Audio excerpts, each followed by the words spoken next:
soft dying noises. Caffeine, you are not fucking wrong, mate. It is by the juice of the holy bean and by that alone that I do function. Bacon, Caffeine, how are you doing, friends? But also, thank you, Bacon, for scaring the pee out of me. I am without pee. Oh. Okay, that makes me feel somewhat better. Like, I'm exhausted, but I'm not feeling like haggard or broken. Just, like, it's like I was saying, I don't think I've recovered from long shift day, and last night was incredibly bombastic. Hey, no emergency loo visits then, yes? Thankfully, no. And Bacon, cheers for 200, mate. So yeah, forgive my voice is a little hoarse. Forgive my eyes are a little bloodshot. Also, guess which dumbass ran his mouth on Twitter and now has to make a video about the Hotel Scipio? This guy! It's this guy!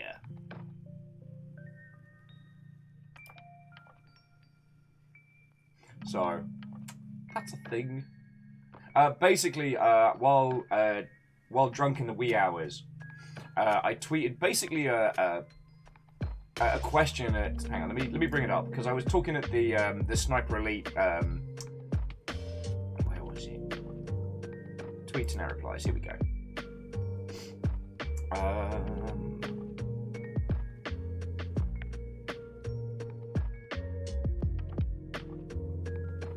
God, when fucking was it? Okay, so it's pre-Hotel Skip. Oh, okay, here we go. So I was chatting at the Sniper Elite Twitter account. Oh, Hillian, Numbers, Kimball. Good morning. Watto friends. Hello. Numbers, I'm doing okay. It's kind of exhaustion from long ship day and everything kind of compounded. I know it just was out cold this morning. And I'm supposed to be on feckin' Sober's, like, Hollywood Squares Twitch Tac-Toe this evening. So I'm going to be the broken guest. God, it's going to be a day. And Vanderbeest, how sort of represent what? Oh, friend, hello. I was just telling Caffeine and Bacon. Reactor online. Hey! Sensors online. Weapons online. All systems nominal. What ho? Just popping in to say hi. Hello. How goes it, Hindle? And feckin' thank you, right? Like, literally cannot have a longer spree of subs. Thank you. Cheers to you. I'm just getting my first cup of coffee in me, so forgive me as I'm slowly spooling up. So as for what everybody else has been up to...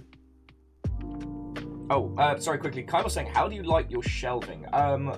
Back in the day, what I did was, at least if these had their lights on, they're these stick-on strip lights from IKEA. So they're just the ones you kind of like unfurl from a spool, and they come with an adhesive on the back, and I just stick them across the cross beams, and that way I can just switch them on. And Lexi, how are you doing, friend? Watto and welcome. Fearless, Red Burning Dragon, Lizzie, good morning, one and all. Who sits before you but a broken will? On the plus side, though, Our Flag Means Death might be one of the best shows I've seen in a long time, so... Oh yeah, so, yeah, Kimball, the lighting stuff, it's all just IKEA stuff. And I can definitely get that, definitely get them feels. But Kimball, if you need to vent, or if you need people to bounce ideas off of, you have us. Vanderbeest, thank you for filling the pint glass. Yeah, I'm doing fine, friends. Nothing bad has happened. I'm just, like, broken from the week. Like, Longship Day was bombastic. And, like, 80 people hanging out and playing Sven co-op. Okay, we had, like, 15 people for Sven co-op, but it was a fucking good day, friends. And then we had Gundam Overwatch while I was hungover. And then yesterday's I can't even speak. Sea of Thieves stream. God, it was fucking glorious.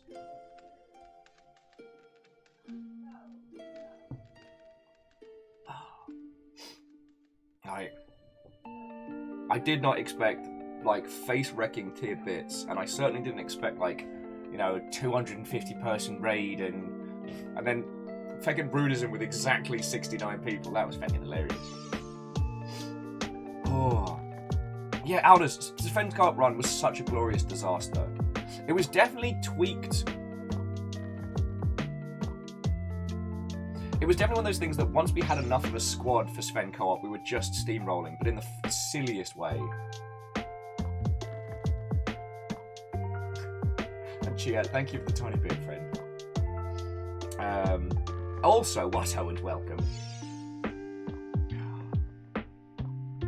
Well, despite numbers, I don't. You'd think I'd be fully expecting it all by now. I don't. That's on me. Oh yeah, but and Mr. Squarepeg, good morning to you, friend. Hello, hello. What was I saying? Oh yeah, so I ran my fucking mouth this week, specifically in the early mornings between Thursday and Friday, and now I need to make a video about why the Hotel Scipio is such a great map. Because I said to the Sniper Elite accounts, and I quote, I have very loud and strong but positive opinions about the Hotel Scipio. Is it past the point where it could be added to Sniper 5? Because I have a legit video essay about why it's so exceptional. And then the feckin', who's this? Like, the head of design at Rebellion, the guy who heads up the entire design department on Sniper Elite, Zombie Army, Evil Genius, is like, let's see it then. I'm like, ah, fuck. And he's following me now on Twitter, so now I've got to do it. I ran my mouth, and now I've actually got to do it. So, yeah. How's your Saturday going, friends? Oh.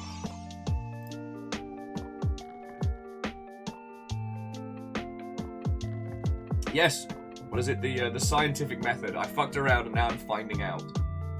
Also, friends, if you didn't see in the Discord, actually, I put it in game dev because it was more some like nonsense with UE5, but someone's using the Matrix tech demo for Unreal Engine 5. Someone put in some giant robots, and holy crud! Like if it wasn't for the lack of weight and impact, it looks unsettlingly realistic.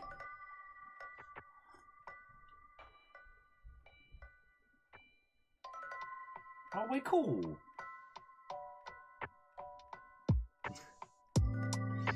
Sorry, friends. Lizney was mentioning that they had their morning D&D today. Wow, can't even speak. Morning D&D today, and that the campaign's been going for 5 years. Yo, that's impressive. That is exceedingly impressive. Like, I don't think I've, like, outside of Memnol, I don't think I've been part of a campaign that had a natural end. Like, they've always ended because, like, people have moved away or times have changed and whatnot. God. Memnol's kind of been going for a couple of years at least.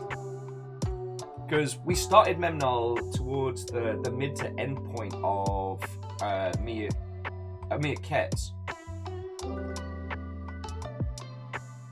So yeah, it's got to have been like 2 or 3 years. Fucking hell. Hello, River. Hello, Miguel. You just need a break, huh? Need a break. Little shithead being a terror again, is he? Alright, Miguel. And Aperios, what? Oh, friend, hello, hello! Numbers, Memnol definitely started at Kets. Mainly because when you check the YouTube playlist, you can see the first one, and it's always with that pinboard background. I did like that. And Eraman, what? Oh, friend, hello, hello. No full damage! Oh, shush me of the past.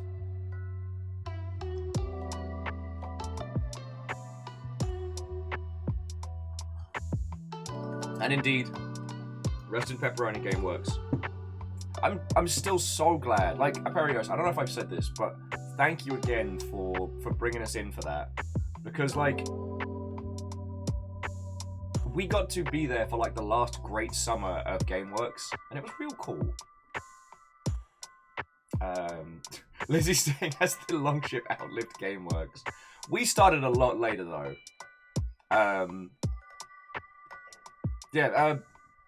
by my understanding, GameWorks was set up, like, what was it, early 90s? And it had, like, fucking, God, who was it? It was, like, Steven Spielberg and a bunch of other, like, huge named people were the ones that set it up. Oh, and Baron. What-ho and welcome. Hello, hello. How goes it, friend? We were just talking about Memnol. Lizzie's finishing up a campaign that's been running for, like, 5 years.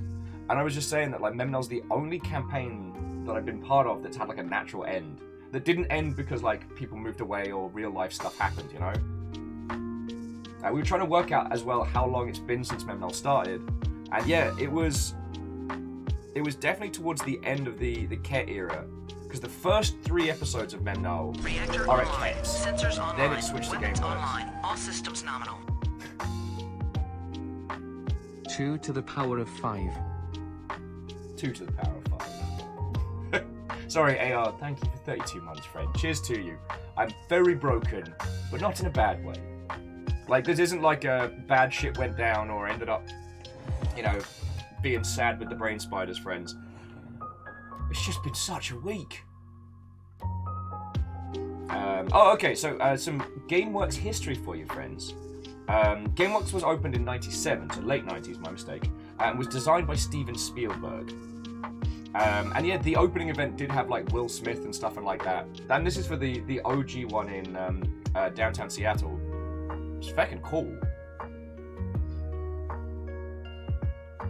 Oh, Lizzie's just pointing out there's a chance we can outlive GameWorks, and that's okay. But let us once again take pride in the fact that the Longship as an operation has outlived Artifact and I believe Anthem. So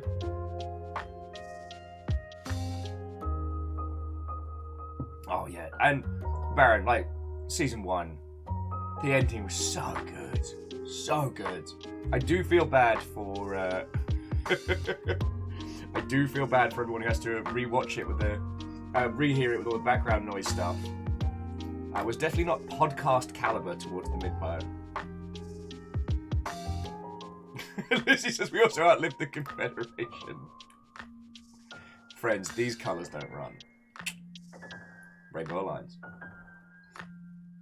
Sorry, Rainbow Armada. If you missed it last night, we were playing Sea of Thieves, and we came so close to blowing this other ship out of the water until we saw they were flying the rainbow flag. So we made friends. God. I'll be honest with you, friends. I thought Sea of Thieves last night was going to be a quiet one. Like, we didn't have Kyle. We'd initially planned to do the race with Chorby, and then we decided against it. And, like, I did not expect monster raids and fucking red bits. That's why I look so fucking haggard. I mean, the drinking also helps towards the haggard state. Got my comfy hoodie on. Which hopefully, if you're in need of a new Longship hoodie, these will be available soon. I'm talking with Maximus about when we can get the store up and running.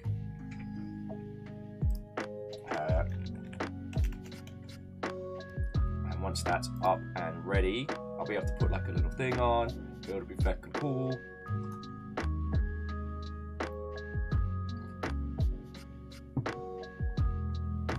Well, I mean, Lizzie, I know it sounds dumb. That I'm saying, like... I know it sounds dumb when I'm saying stuff like, I thought it was going to be quiet. But, like, Longship Day was massive. And in the past, I've noticed that you'll tend to focus on, like, the big days. And that's feckin' awesome. But it usually means, like, the time after it's a bit more chill. Because everybody, like, you know, you have your big fireworks display and then... Yeah, I was just wrong and dumb. And that's okay. Oh, and Caffeine, that went live for Longship Day. Because Aperios had made it, Aperios had made it, and then I'm like, you know what? Feck it. We've got a free emote slot. I actually get proper back-end data about which emotes get used, which is fascinating.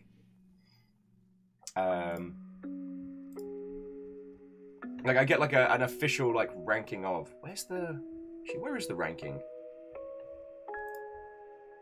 Channel analysis? It is channel analysis.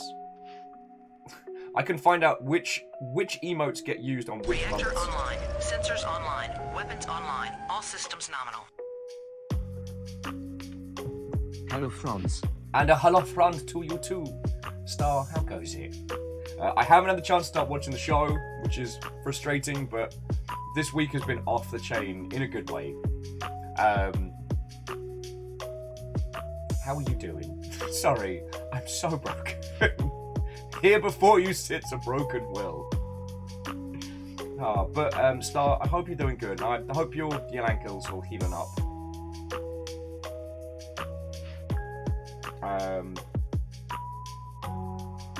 Star is also broken, but like from.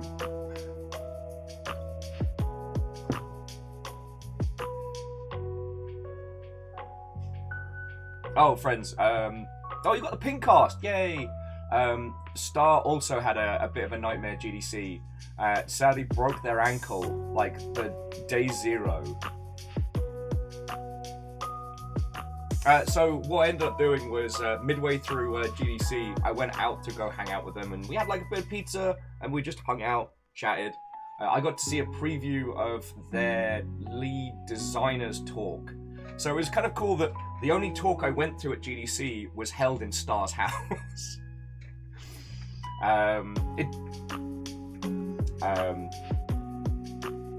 was real cool to hang out. And then, like, once Peeps got you the stuff you needed to trundle around the gardens.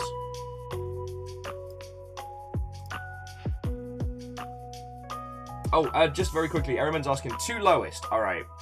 How? I mean, it's the standard analytical stuff, so I can do it by like month or by day or by year.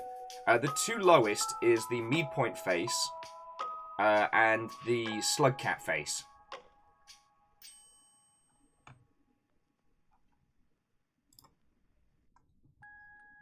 So we do. I mean, the Slugcat heart gets used way more than the Slugcat face. So maybe we'll find something to swap that out with.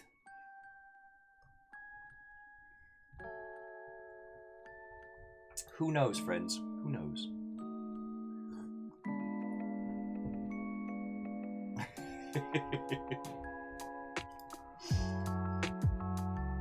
Oh, little man. Atticus has come to say hello.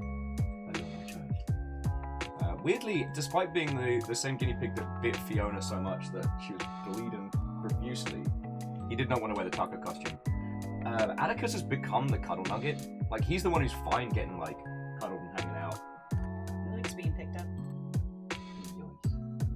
He doesn't like being poked in the nose, but he likes being picked up. Very sorry. Hi, Star. Ow, don't bite me. Okay, as soon as I tell you lot about the fact that I can track metrics, you're like, I'm gonna mess with Will's stats.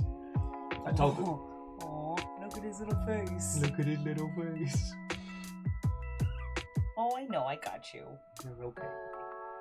I had to adjust my handsies so I could hold your feeties the right way. Star got the cast of the broken ankle. Yay! You got a cast? Yeah, it's pink. Pink? Yeah. Hell yeah. What I'm gonna need for you to do, Star, is with your left hand, write my name. And pretend it was from me.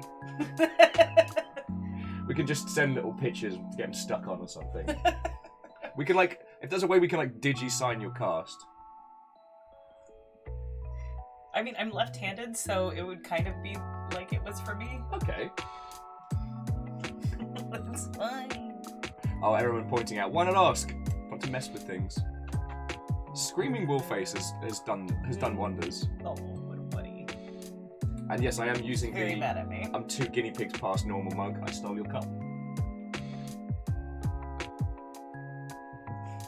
Oh, and then where's River's little face? Amos is like done. Yeah, it's very hard being Amos, so he's having a snooze. So hard being Amos. Gotta wake up, be a terror, get crazy. Ow! Listen. You could be watching Downton Abbey right now. Making the Nuggets watch Downton Abbey. Yes, I am. I still miss... They need to be educated nugs. They need to be classy nugs. Nugs of high society. Nugs of high society. Why you like this? Do not bring the British class system into our households. They need to marry high. Cleona may do. This is why Ouch, ow. that's why he thinks you're Downton Abbey. Alright, I love you. Don't bite me. Okay. Don't trust you. Bless his little face. No, okay. You're gonna bite my neck. Okay. Alright, Atticus says goodbye. Oh, wow, Lizzie. Wow. Oh, anyway, so friends, how are you all doing? You've all been involved in pretty much all of the cool things that have been happening, except for me running my mouth on Twitter, and I now have to make a fucking video essay. On the plus side, I've been thinking about this video essay for 1,000 years. I just can't decide if I want to start with like a hyperbole comedy opening or not. Because I was tempted to go like, this is the best level in a video game ever. Facing two worlds, get out of town. Nuketown, more like Dumbtown. Minecraft, get in the bin. The Hotel Scipio is where it's at. Although I do start to sound like what would happen if you ordered a Top Gear presenter off of Wish. She has like, stop by getting attacked by dogs. Alright, I did that when I was living in a country with national health, alright? The potential cost of a dog attack is very high. Too fort, more like too fart.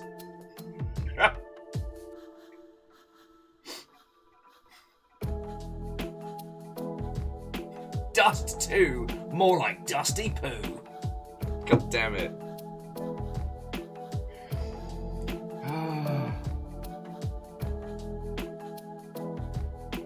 Caffeine, you got this, friend. You got this. I understand. Sorry, I didn't mean to just like dismiss the stressors. Oh, excuse me. What were we talking about before? You got distracted by guinea pigs. Oh. Yeah, no, whatever it is, friends, it has dropped right out of my head.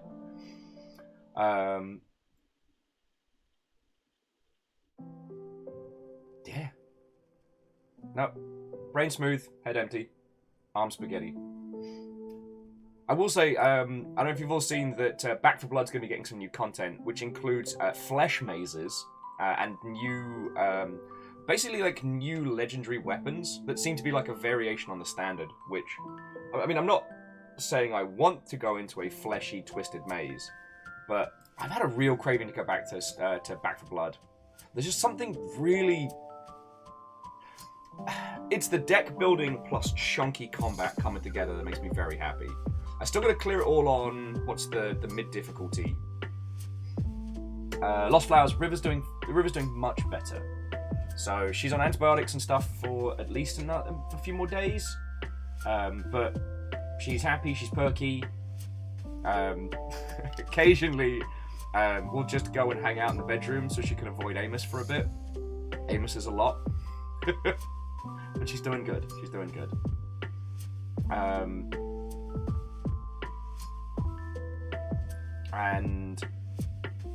Oh, no, I can't talk about that. Damn it! The only interesting thing I did, I'm NDA'd on, so I'm like... I mean, okay, interesting. It wasn't like I was, like, you know, playing the newest of video games, but...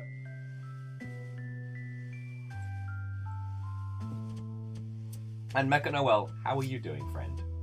Hello, hello. Oh, that's way cool. Fearless says that with Back 4 Blood, it looks like as long as one party member has the paid content, everyone else playing it with them can access it. Now that's feckin' rad. Because the copy that I got sent was the Spangly Editions edition. So that comes with like the season pass. So, fleshy maze time, let's go! Though friends, at least for the foreseeable like hour and change, I'm gonna drink this, I'm gonna cuddle this, and I'm gonna talk to you lot. I need this. I am a broken man. I'm exceedingly broken.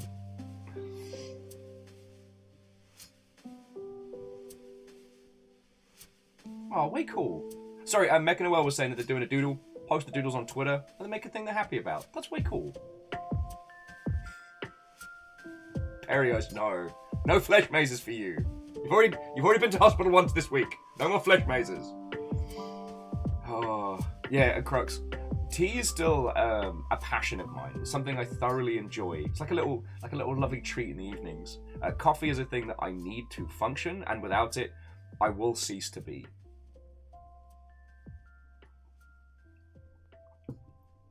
That's the state I found myself in, dear friends. Oh. A few friendos have been getting into the Gundam Evolution playtest. Again, if you need people, ask in the arcade channel on Discord. It's Overwatch in pretty much every manner. Though we were having an interesting discussion about it, that the larger team size make it a bit more chaotic. It's harder to know what's coming at you because there's so many moving pieces. So that's been kind of interesting. And I feel bad that I described it just as Overwatch but Gundam, because there's quite a few little interesting tweaks and quirks to that I don't know, as someone who used to play too much Overwatch, I find it genuinely interesting.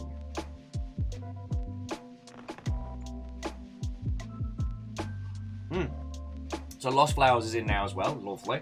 JP, what ho friend, hello, hello. That'd be cool.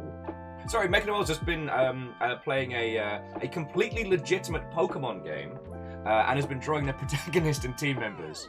That's freaking cool. Chiet, thank you for throwing the bits in. And Aperios is saying that if anyone wants to play some of the Gundam Evolution playtest, Aperios has been playing for it's got about 12 hours on it. But yeah, no, I agree with what you were saying about the size of the teams making it a bit too chaotic.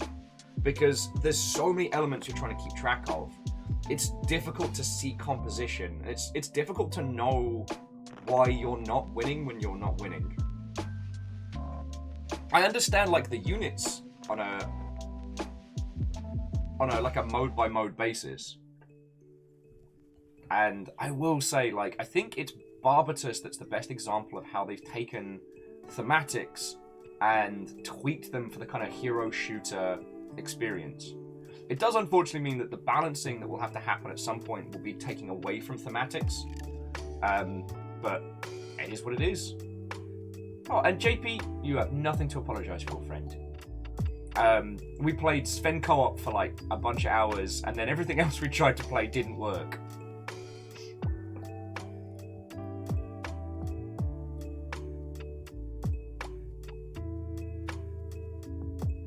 Flowers was saying they feel like the lack of accuracy in the air is disappointing, with many skills that put you in the air, but most suits don't have the ability to aim while in the air. That's true, but I think the idea is to give the transforming units something to do. So like, with like the GM sniper, you can take to the air with a bouncy pad, but it's then, the idea is you then set up, get ready to snipe. And Barbatus's whole thing is kind of like spatial awareness. You can leap up into the air, then charge a big downward swing. But you can't really see, so you have to get like a feel for it. I'm not saying you're wrong, Lost Flowers. I'm just I'm theory crafting there. Oh, and friendos, the thing we're talking about is Gundam Evolution, which is guilt-free Overwatch. We've been having a crack at it, where they've got the playtest going on at the moment, and I think it's going on until the 14th, right? I'm also reminded that I am not good at competitive shooters anymore, so I've been playing as the Sasabi or Sazabi or however you pronounce it, because he's got a big shield and a shotgun. And when he gets mad, he puts funnels out.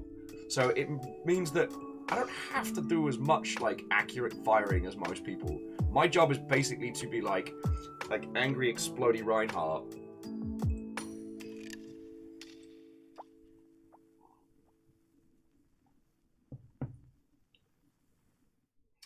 Perioswell says they have some new thoughts on team size now. Now that they've had time to think of it, it makes sense. It would really explain a lot, but grouping is kind of huge in Gundam. You can really control space. Yeah, my job is to get between the squishy people and the bullets. Yeah, my job is to stop y'all getting murdered. Sir, your playlist is not there. Yeah, Red Burning Dragon. Barbatus is great in the air, but in exchange has no ranged attacks. It's just pure melee. And I think that's kind of cool. But again, it's one of the things that we talked about before we played it, is that they have kind of they've put a bit of the thematics on the side. Like, Barbatus is very squishy in Gundam Evolution, whereas what we know of Barbatus is hard as nails. I mean, they had to use like outer orbit javelin, like murder javelins, to stop it. Oh, Kimball, thank you for asking. This is my shirt that I wore to GDC, and it says, "Leave me out of your non-fudgeable horse shit."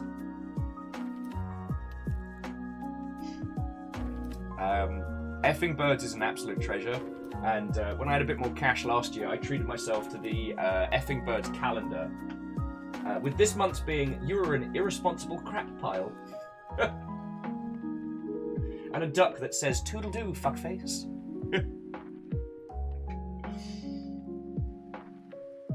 The thing was, I guess at GDC, I just gave off this aura of either I'm broke, or I gave off this aura of I have no fucks to give, and I will tell you where to stick your fudgeable bullshit. Because no one tried to pitch at me the whole time I was there. So again, maybe I just look like maybe I just look like enough of a disaster now. I did attract all of the disaster indies together, which made me kind of happy, you know. Like a lot of people at GDC kind of have their brand, their group, you know. So like Teddy ends up having like all the like the well-dressed drip indies kind of hanging out. Rami just tends to hold court, and that group of people does tend to shift. Zalavir's got like the fellow writer friendos, and always kind of like a rolling Katamari thing.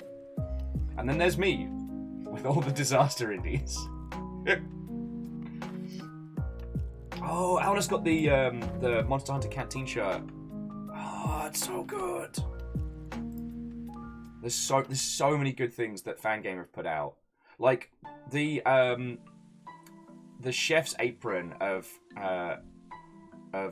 Grandma Meowster, or Babushka Cat, as I believe I called him the entire time. So cool.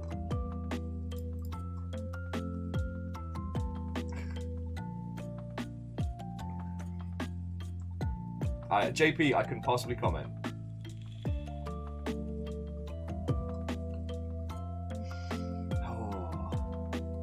Navala says, would you recommend any particular Barbatus kit? Yes, I would.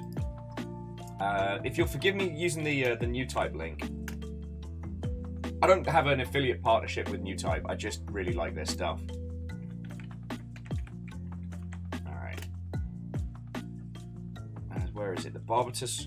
It's the Barbatus 1100. Oh, of course it's out of stock.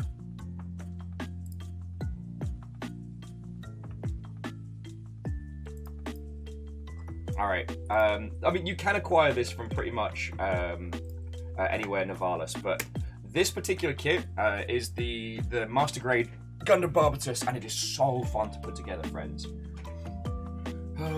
I know initially, friends, on the schedule I'd said that today we were going to be doing some Gundam building, but honestly, like, I've got real shaky hands today. Congratulations, you all have managed to exhaust me enough throughout this week where I cannot build Gundams.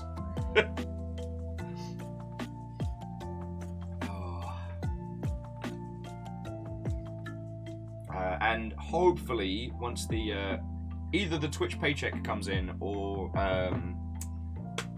Fiona and I have the time to go pick up the stuff from the PO box, we should be able to do like a little package opening stuff soon. The Teenage Mutant Ninja Turtles, our 4 reptilian heroes, have overcome the arch villain Shredder. Who did it go to? Oh, okay, so JP just gifted us up to the crowd, which is feckin' cool. Through your house Carl hunting, you managed to tag Pepsi, which was someone who came in from either Rudism or Joe Cat's lot last night. So, JP, thank you, friend.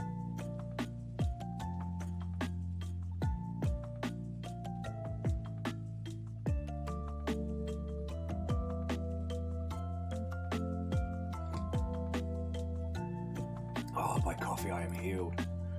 Oh. But also, as a quick aside, friends, if any of you would still like to join in for the Gundam Building Challenge, If you would like to build a mech to represent the games industry and help decide who rules it, you are cordially invited. Sign-ups are still ongoing, so while a lot of the teams have been taken, if you want to do some crafting, the premise is simple. Build a little Gundam, one of the 144 scaly ones, and then paint it or customize it or do whatever you will to have it represent a games company. And then we're going to have a big old knockout tournament from which we will decide who rules the games industry. Because E3's dead. E3's super dead. So we need a new way to work out like who wins every year.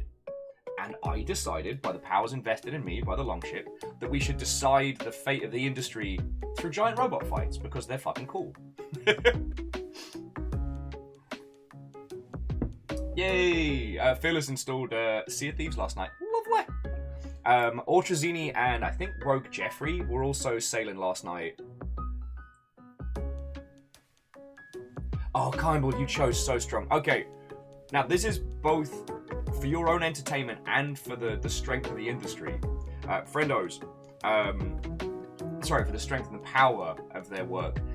You need to sign up for Crow's newsletter. Now, Crow's, the team that they're currently doing the Stanley Parable Remastered, and are doing, did the club and, you know, things that have been very important to us. They do a newsletter. Not usually a thing I would be excited about, but holy crud, whoever they have on staff who writes those, it is the funniest feckin' thing. The last one I almost didn't watch because they said they were doing a dev diary, like behind the scenes, and I was like, I don't want to know too much about the Stanley Parable Remastered, because we'll be jumping into it, and feck knows what we can find. But what it was an entire breakdown of the new HD filing cabinet that they've made. And it is some, like, descent into madness tier brilliance. The reason why I think you should give it a look is that it's a great example of how to do non-standard marketing stuff, if you will. Like, how to work to your strengths. You know, if you have the power to go to do weird, bizarre nonsense like that, do it. And it's also really feckin' funny.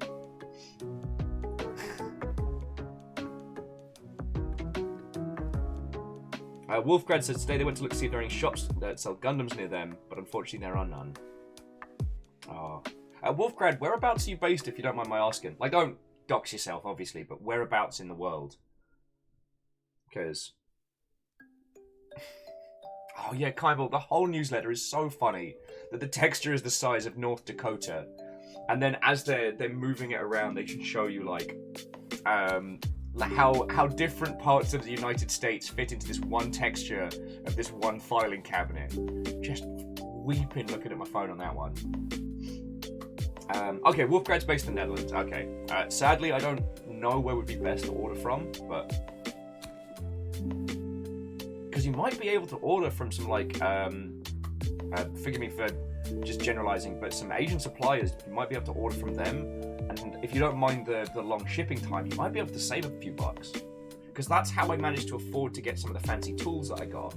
Was I bought them from Japanese suppliers and just took the slowest feckin' shipping.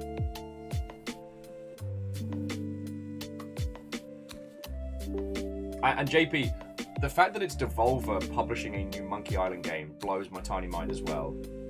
But feckin' great.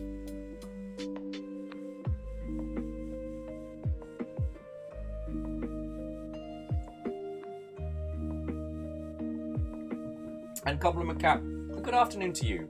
We're just having a natter and a hangout. Did anyone not get a hello from me? Because if I did not say hi, that is just me being haggard, and I'm exceedingly sorry.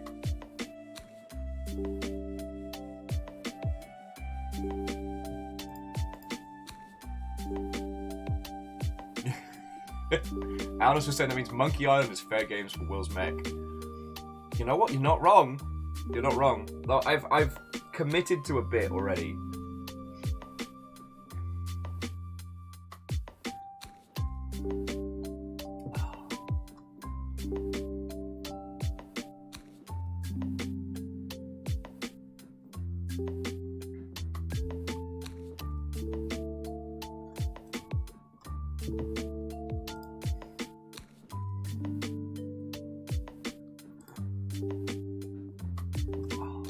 Oh wait, Chiat says they recently learned that there's Monkey Island content in Sea of Thieves. Interesting. You'll have to let us know what that is next time we're doing a run of ship-flavored nonsense. And also, again, friendos, if you've been looking to get into Sea of Thieves or want to get back into it, like, these Fridays have been so much fun. And what we've been having is peeps on the Longship having their own little crews. They've been running essentially kind of like side by side with us.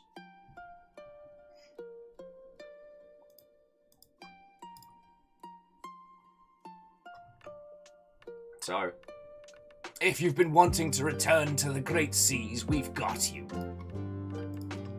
Alright, I need to close that tab because I am not a person that needs any more fucking ghettos. And Chaunerus, what? Oh, and welcome once more.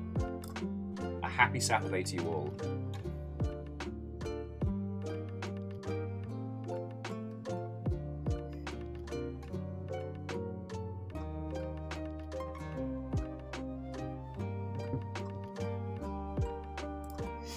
Okie dokie. Yeah, sorry for... forgive me for being all...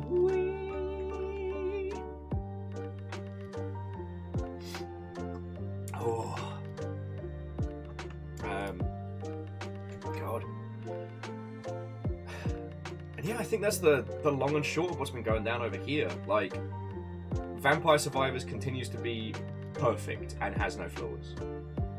Okay, I mean, I finally got to play the new level from Vampire Survivors, and it's so good. Like the boss battles, the way in which they're creating like environmental movement. That is in things to get you moving around the environment. That game, God, I really hope the person who's made Vampire Survivors is making mad bank, because they really do deserve to. Like, oh, friends, sorry, as a quick aside, Bacon Avenger just wanted to point out that Sea of Thieves is currently on sale. So if you've been thinking about taking to the high seas, you feckin' can, on a budget. Does it still use the Microsoft account if you buy it on Steam, Bacon? Or is it like separate instances? Because the thing that we've been doing is just picking it up on Game Pass because it's cheaper. And Dari, wait, no, did I just say hello to Dari? Oh, I'm so broken today, friends. I'm so broken. Cheers to you. Friends, I had such grand plans for this weekend. I was going to get all this set up, which I may still. Like, get the airbrush going. Oh, it's going to be bloody good. Got my little turntable disc and everything.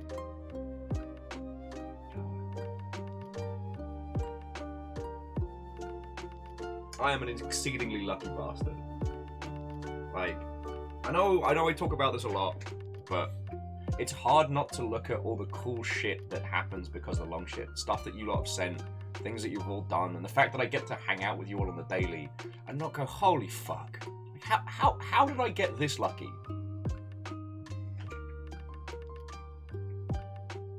Thank you, friendos. You know? It's like, I look by and I'm like, that sure is a lot of boxes of Gundams. Where did those come from? It came from you, friendos. God.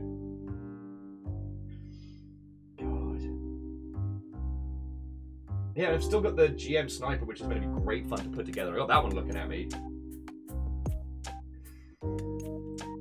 I think I was starting work on Char Zaku too, but...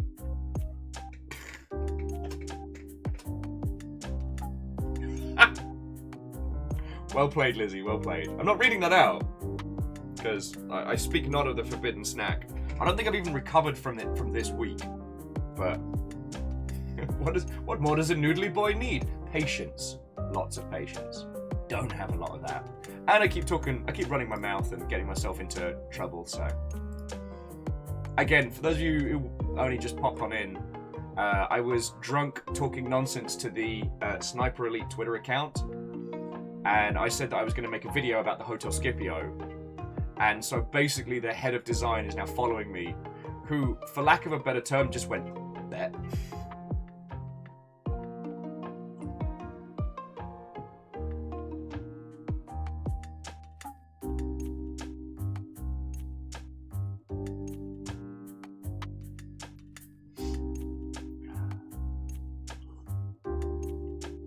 Lost flowers. I'm not saying anything. I'm not saying anything you can't make me.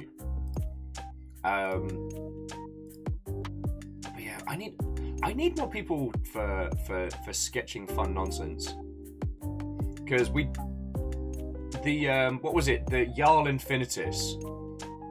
I think the Jarl Infinitus needs to be like a coffee mug or something. The forbidden snack with the wings. Kind of like do it in like the style of like the Emperor's seal. Because what was it? It was Jarl Infinitus, and then it was something else in like faux Latin. I don't know. I saw Strager post it, and then someone saying Jarl Infinitus, and that cracked me up. Oh, okay. So, friendos, if you do want to pick up Sea of Thieves on Steam, you can play with friendos who have it on Game Pass. It's just, according to Bacon, it just changes how you pay for like in-game stuff if you want to buy it.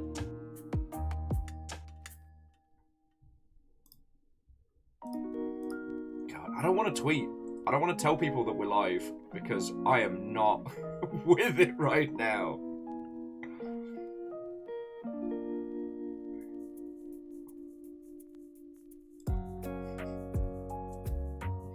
But no.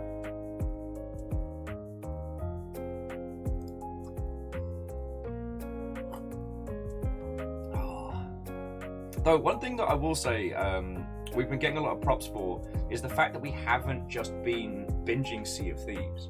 One thing that's been really interesting is the amount of people that got into it and went hard, and since then have ended up basically kind of like burning out on it. And it's really interesting that by rationing it to once a week and not playing it like every waking moment, we've managed to keep that spark for a lot of people. And I think that's interesting. I know we talked a lot about that with the Blackout Club. With the Blackout Club was such an incredible experience, but it was very easy to get pulled into it and go too hard on it. Like, and unless you pushed through and like kept up that pace and that momentum consistently, I don't know. I never think we should. Okay, I'm not a fan of limiting users. The amount of time that users can spend in games, I feel that rather than create a better experience, they create like a faux pressure. Sorry, I think I basically hopscotched past whole swaths of the conversation I was putting forth there. So, video games have done elements where they try and limit how much people play, so they don't either go too hard or burn out, things like that. I'm not a fan of a lot of the methods that people have been putting in place. Because what I found is rather than it limiting people from spending too much time in it, what happens is the people that have limited time end up having to really plan their hours more, if that makes a weird sense. However, one of the secrets of success to Wordle and its varying clones is the fact that you get one shot every day. And it's kind of powerful, you know? There's nothing more to it. There's no like prestige system or leaderboards. Can you work out what this word is today? Oh, as Mecha Noel says, or own multiple accounts. That's a good point. I've been playing one called Framed. The website is framed.wtf, and every day I get up to 6 frames of a movie, and I have to guess it. And they start off super obscure and get more and more obvious as it goes on. Although I did get very pissed because a few days ago I got it in one, and it was The Witch, but spelt with 2 V's, so the Vivitch, if you will. And I typed it in correctly. I typed in the feckin' name and it went, nah. And I realised that they'd taken it from the 2 V's and turned it into a W. And I'm like, I was right, you bastards. I, the dyslexic numpty in the room, got it right. Y'all got it wrong. Let me get it for you. So it's framed.wtf. I won't tell you what this one is, but it was a fun little challenge. I managed to get it in 2 frames.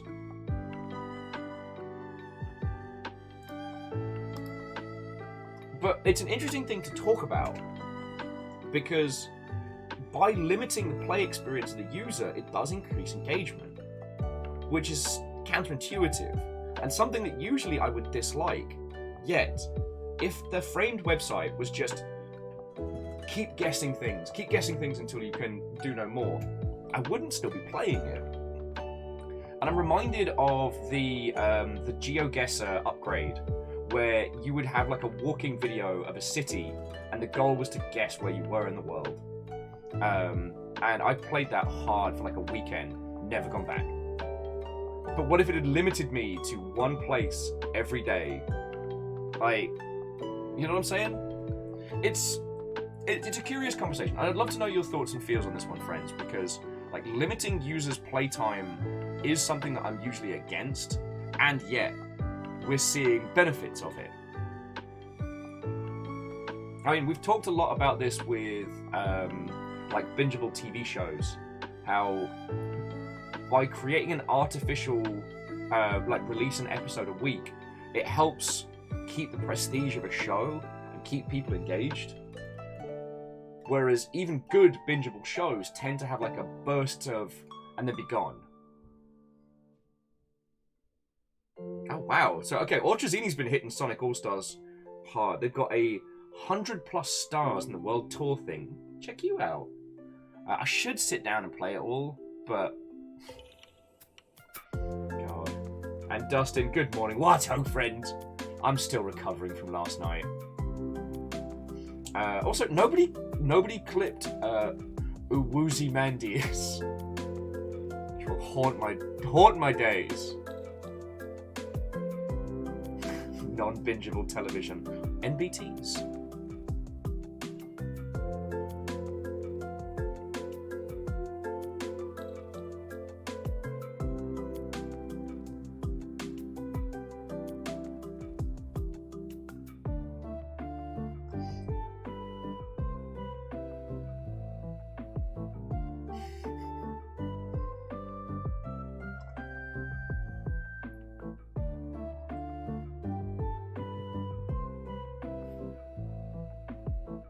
Sorry.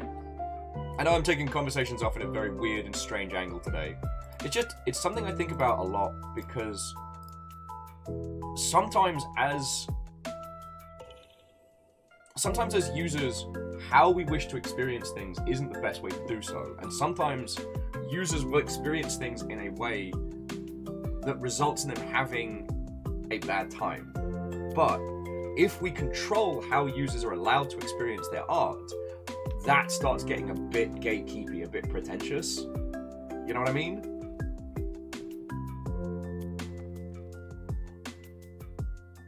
Agananiki's adding that there's a factor of balancing content for people who play for 8 hours a day and people who play for 30 minutes in a day. Agananiki's saying that they ran into that some months back when someone managed to get to max level in the game, a thing that I'd never dared to do during a play testing, because it would have ruined the vocal cords. And true. I mean, one of the good things about user testing is when you see just how hard users will go. But I feel with that one, Agananiki, it's like that's a different conversation rather than like limiting users' experience. It's like dealing with the realities of users that will go above and beyond.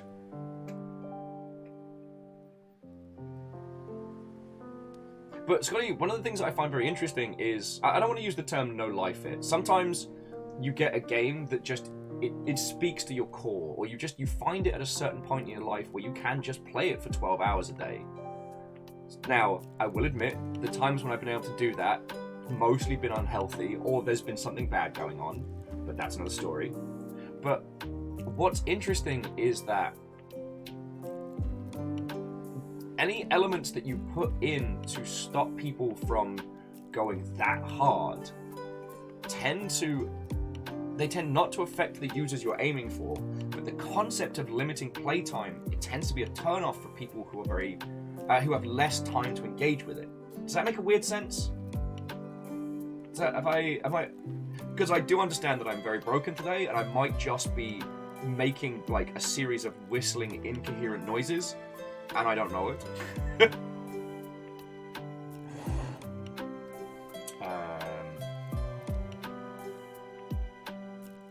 Dari says Wordle feels a bit. I can't pronounce that word right now. I'm so broken, but I know what you mean. It does seem very similar to games' daily challenges where you just get one chance. See, those are interesting. But if you think about the games that have a daily challenge, the users that engage in the daily challenge are the ones that have already binged. Well, sorry, I shouldn't say binged, but the ones that have gone through the bulk of the content. So things like Mini Metro. I fucking love Mini Metro. It has a weekly and daily challenge mode. And it's only because I've played all the other levels to a rate that I don't feel the need to go back and improve. So I'm just looking for new content.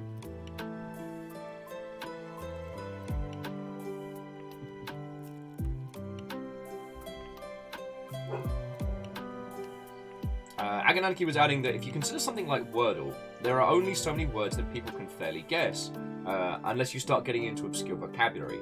Same with crosswords. Content that is wholly defined by the developer may have more flexibility. That's true. That's true. Oh, and Mechanoel was adding it's the reason they don't play Kingdom of Loathing. Oh yes, it's the daily limit on things that can be done.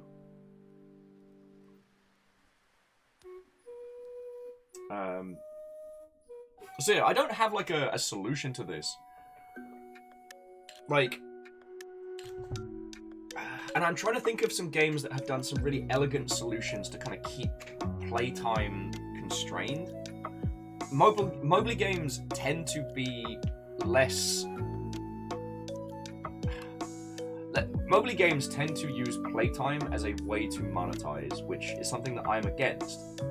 So a lot of games will have like an energy system, or what is it? It's like fuel or sanity or what have you, and you have so much of it a day, and you can use little bits of it to try and do different challenges.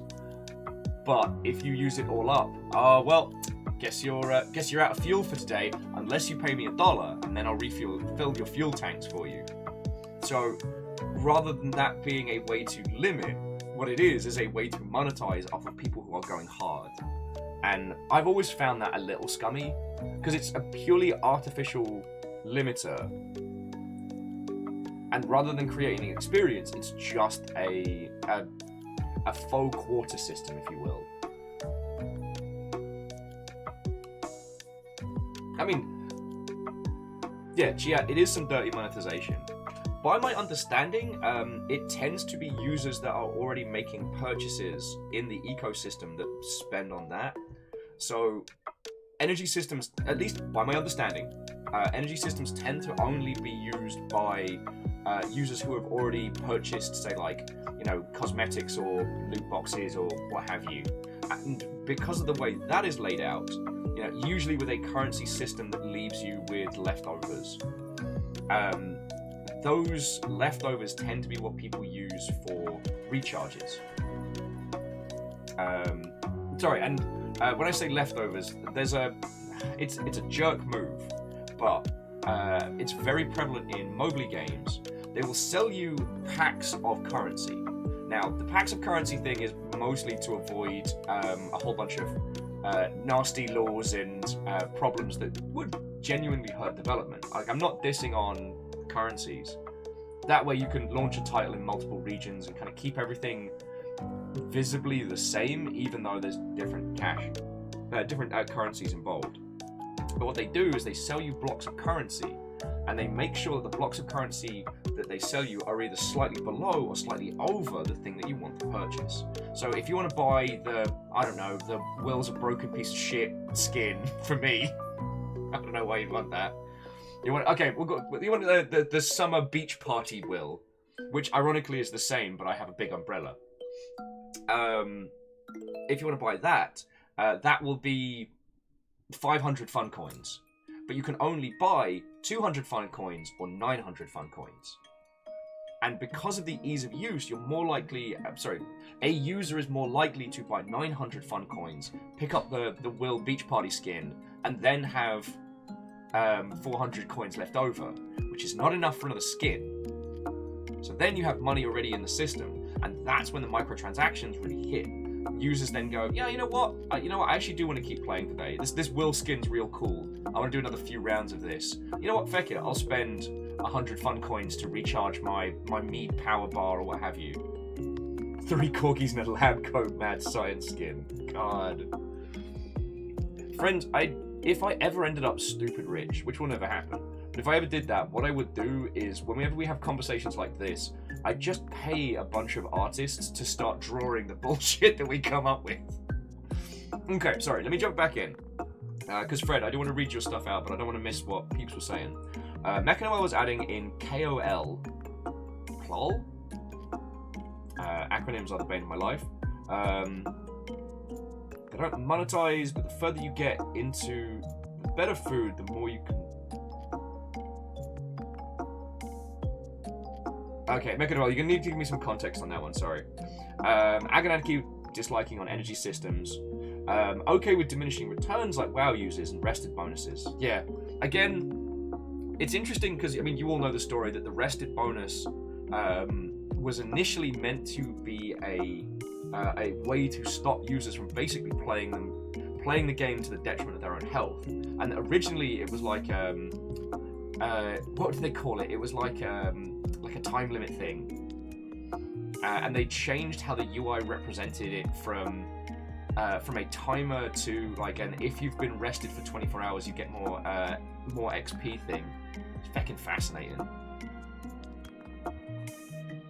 But that was more, again, trying to control users' playtime, and in my humble opinion, I don't think it worked as well. It did slow down users that were going hard, but I don't know. That's a different one to unpack.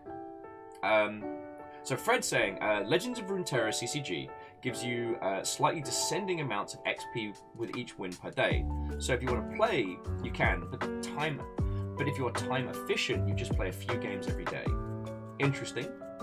The entire game is balanced around being very generous though, and if it wasn't, this would feel like pressure you into playing every day. Yes. When the daily tasks aren't bonuses to increase, but become chores that are necessary to commit. That's actually one of the reasons why I stopped playing the Gundam Mowgli game, is that once you get to late game, you just, all I was doing was booting the game, like picking up all the items and, you know, daily reset bonus thingies, and then not actually playing the game. I wasn't flying my Gundam around and breaking faces. I was just log in, push some buttons, collect a thing, oh cool, great, now I'm gonna do something else. Oh, Kingdom of Loathing. Oh yeah, the energy system that refills every day. Yeah, sorry.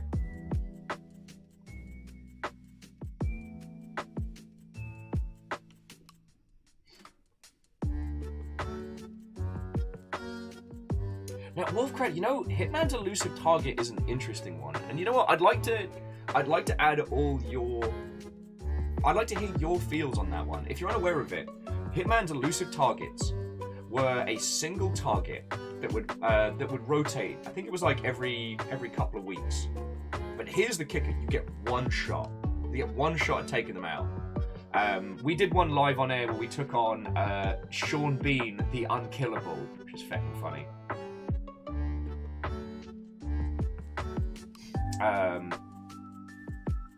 And that was interesting, but the elusive target was designed to be a late game edition, so they were kind of like special events. If you've already cleared the game, you already know the levels, and so each time you do one of the elusive targets, it's a level you know, but there's something slightly different about it, which I think is fascinating. Oh, and Kyle does make a good point that World of Warcraft did add heirloom items, so you didn't need the double rested XP after the first time. Yeah. And again, the people who have multiple characters, multiple accounts, might be the people who need to take more of a break for the sake of their own health. But they're able to work harder to acquire heirloom items to remove the need to do so, which is kind of fascinating. I mean, I haven't been back in World of Warcraft since before New Zealand. And I'm a little worried that if they ever add region transfer, I'm just going to lose like a month of my life. Currently, for those of you who don't know, the way the data centers work for World of Warcraft, is each region is essentially its own universe, its own version of the video game, and so you can't transfer characters between them because there'd be conflicting data.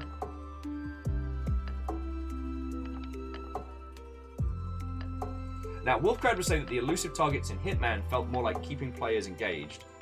Keeping players playing the game. Personally, I love them. Yeah, I would have disliked that as a mechanic if it was part of the main game, but as an optional thing to engage in, God, it was feckin' good.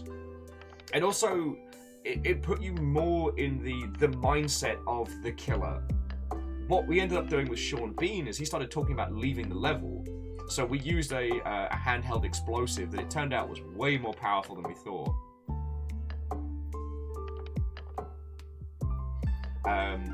But like Sean Bean was leaving, we had to act quickly.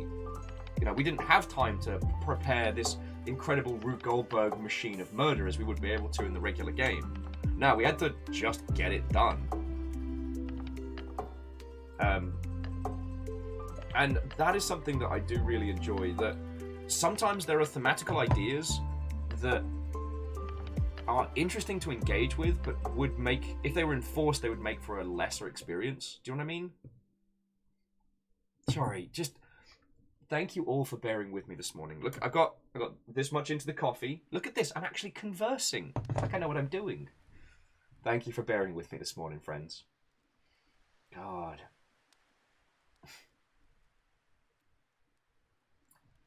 Sorry, no, I just had a thought of like future things we can do for LongCon. And what? Give me some more of that chill stuff. Yeah, there we go. Mario's looking pretty chipper. Sorry, I just had this mental image of us basically taking over like a hotel lobby with all these fancy people, but doing like a Turkish coffee kind of thing, like having a little pot, brewing it up and serving it to people as we're like discussing and chatting video game stuff. Like super bougie nonsense, but I kind of dig the idea of it. You know, get some like comfy throw pillows and stuff, sit on the floor, deconstruct like the arty side of the video games. Oh, Kisa, you'd be behind the coffee counter. Well, Kisa, I kind of imagined you like working like the little stove and pouring people stuff and yeah. Anyway, sorry, jumping back into it. So Agonanarchy has been considering a minimum wage, a daily bonus with the Sassy Reptile game so that players can guarantee story progression even if they're terrible at the challenges or can't play much per day. Is that they can literally, that way they can literally never win, but story content is what they care about. Oh, okay. Agonanarchy, I'm a big fan of those kind of systems. Because it encourages users to come back. I actually think that sometimes the daily bonuses in mobile games can be detrimental. And any of the games where your bonuses stack up, like, so it's like each day that you would be playing with a little bit of coin, you log back in after 2 weeks and there's like a boatload of money. That feels really good. It is hard to balance, and it does mean that users can do cheeky things like changing the time. But again, so long as your game is not based around like selling currency, you know, users will, if users find a game too hard but they're engaged with it, they'll find ways around it. You know, that's why trainers and stuff exist. Or as we call it, the quickest way to get your PC riddled with the bad virus. Sorry, if you're unfamiliar with the term, a trainer is a program that edits hex values live. So it allows you to, you know, have infinite cash, infinite money, invincible characters, etc. By editing the data of the game while it's running. Oh, I can absolutely turn the music down. Let me know how that is.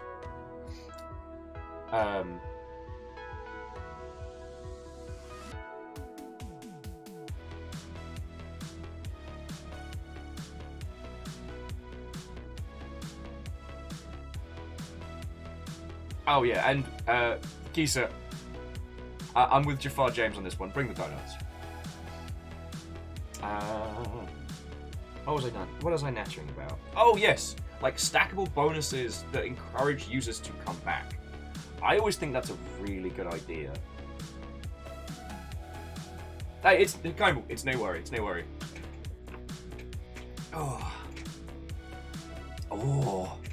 Sorry, Kisa was saying they've always wanted to make fresh donuts, like make like the cinnamon sugary ones. Oh, heck yeah. I'm not usually a fan of like the sugar covered, like the UK style donuts as I'd call them. But when they're fresh, oh, like fresh out the fryer, sprinkle over some like powdered, well, some crumbly good sugar, bit of cinnamon. Oh, oh. Sorry, I didn't realize we were going to be getting into the sexy talk this early. Oh.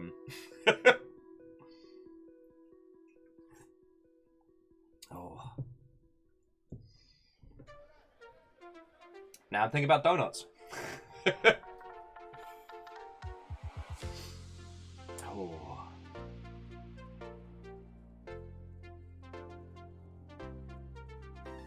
I mean, I do find it interesting with games like Runeterra and Hearthstone and CCG elements like that, that the most competitive play is also the one you spend the least amount of money on, unless you create a system whereby you have to buy cards. I think about this a lot.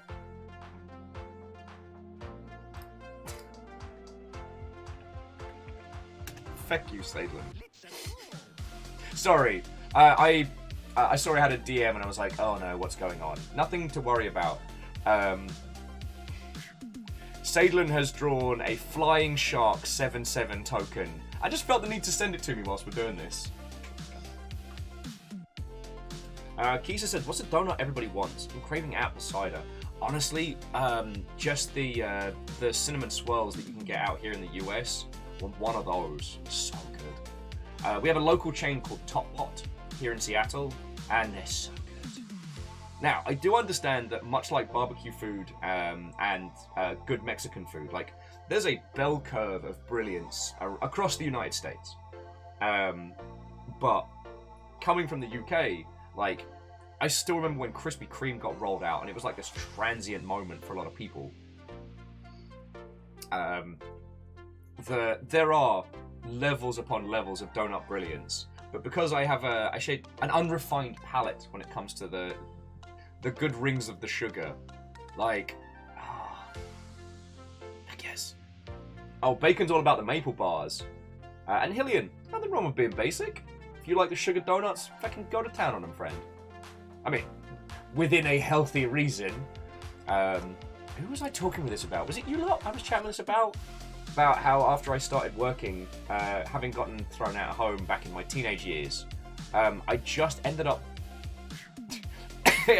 buying a lot of very unhealthy things and eating them all to myself as a way of kind of like spiting my parental unit. So buying like a whole feckin' tube of like Maryland cookies and just eating them all to myself. A family-sized bag of salt and vinegar sticks, that's mine.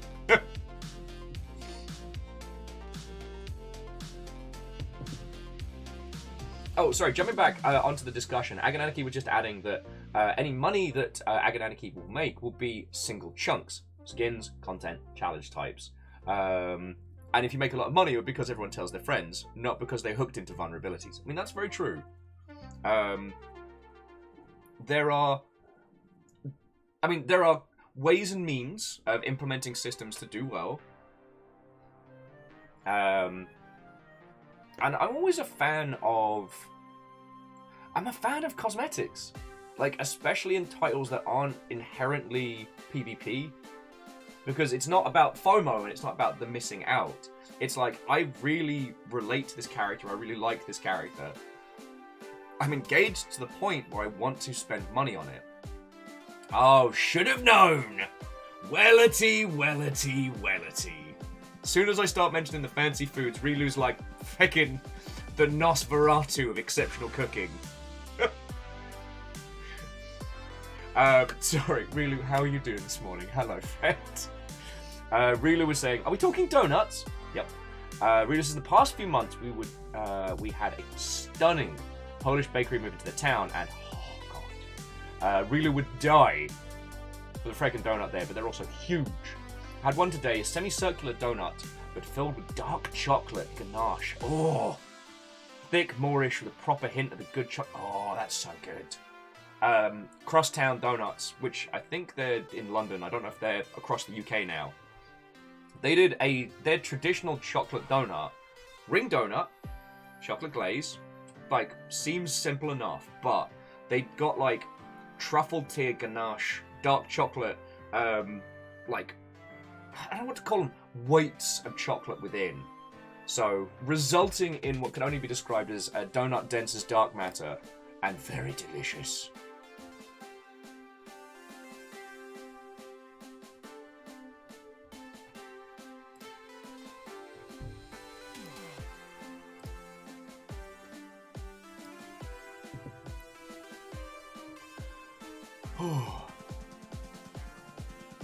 Fred says it's cruel to describe a thing in detail without sharing. It is cruel. It is cruel, isn't it, Rilu? Isn't it, Rilu? Slow cooked beef and red wine sauce, and like,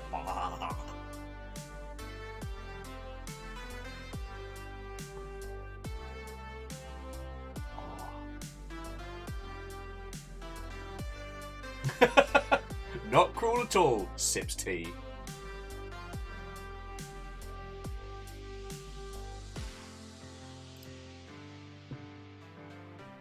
This is like, hey, where's the tweet? No, I'm a broken mess today, friends. Twitter doesn't need to see that. Twitter doesn't need to see this. I'm amazed that you lot want to come hang out, if I'm being perfectly honest.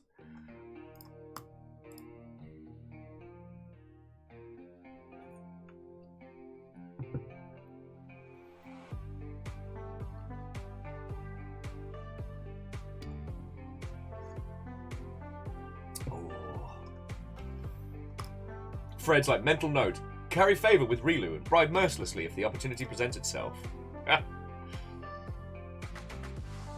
Oh. God, friends, this whole week has been such a roller coaster, in a good way, like, in a good way. And I think I'm still trying to process it all, you know? Like, my alarm had no effect on me this morning.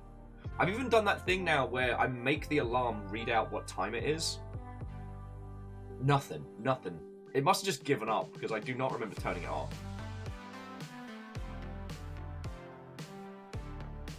And friends, if you didn't see the Sea of Thieves stream last night, like, you missed out on a feckin' night and a half. Zakam and Fearless doing the damage and all. So this will probably only make sense to a lot of your lovely selves who have played a lot of Sea of Thieves. But I found one of the weeping chests, and Tobias and Ems said, don't bring it on board. And I thought they didn't want me to bring it on board because it's sad and it makes sad noises. It turns out it cries, and when it cries, it generates water. So I sunk the galleon by mistake.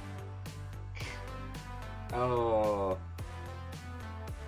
Fred's like, so when you start your bathwater sales shop? Well, last night, our attempts to ship bathwater across the 7 seas were mostly unsuccessful. I don't think we finished a single mission last night. God, we had fun.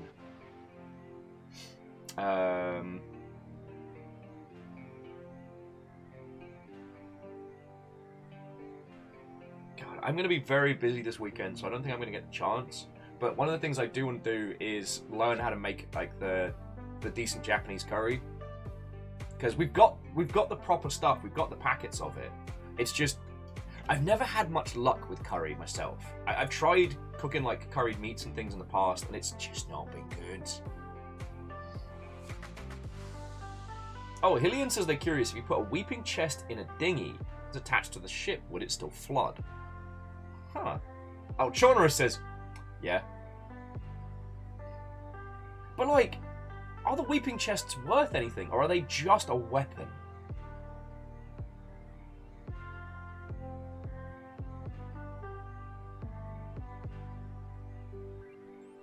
Because I know the drunken chests are very funny. Agadaniki says, could you shoot the weeping chest onto another ship? Quite possibly. Oh, Jafar James has been looking at videos with Hot Pot. Feckin' yo. Oh, Chiet says they're quite valuable. I wonder if you could use a mermaid to get one back. Things to experiment with in the future. Though, God, galleons are hard to keep upright. But I will say, friends, I keep coming off these Sea of Thieves sessions, and I want to play more. Really want to play more. It was also lovely to be able to have people physically in the space.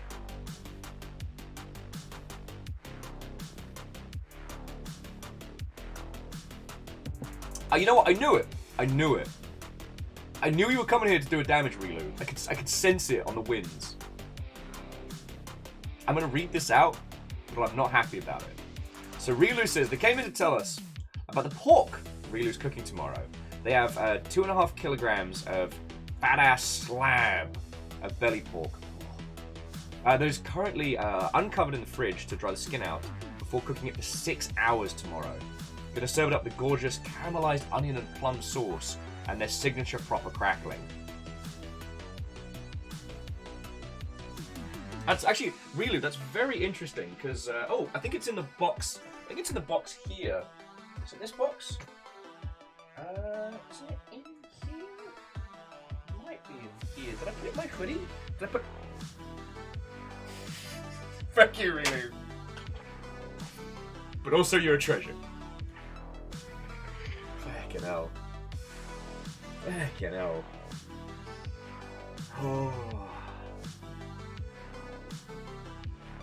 Oh, now Lizzie and friend Peeps are talking about Hot Pot, and I'm like, no! We've got a few days till payday. So we've got, Fiona and I have to be fiscally sensible for the next few days. Now, we're doing good. The thing that I can't tell you about, which I did yesterday, they did end up paying us a couple $100 for the thing. So I think that's going to make sure that we're good for like groceries and stuff through to payday. And plus, people threw in a whole bunch of stuff last night. But we still got to be sensible just in case, you know. If River's emergency vet trip has taught us anything, it's that you never know. Scritching. So do not taunt me with your hot pots and your shenanigans. But my day will come. My day will come.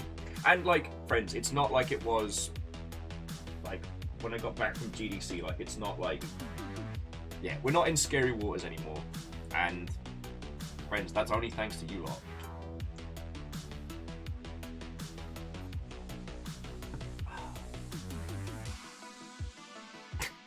Lizzie, why are you like this? Did you just wake up this morning and choose vengeance? Lizzie's just taunting me with Nando's.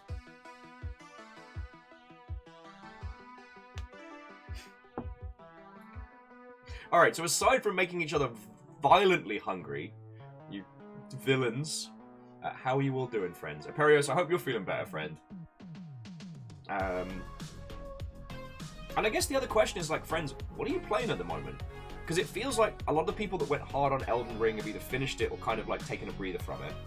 And, like, we don't have a lot of big stuff on the horizon, at least so far as my brain can grasp for. Key says, like, I do that to myself on the daily, always thinking about food. I don't know why I'm doing that as the Peroon voice. Oh, Scotty's never tried a Nando's, so Lizzie has no power here. Oh, Fred says that a bunch of people have got together to play Taunt Will with Foods. The game has great replay value.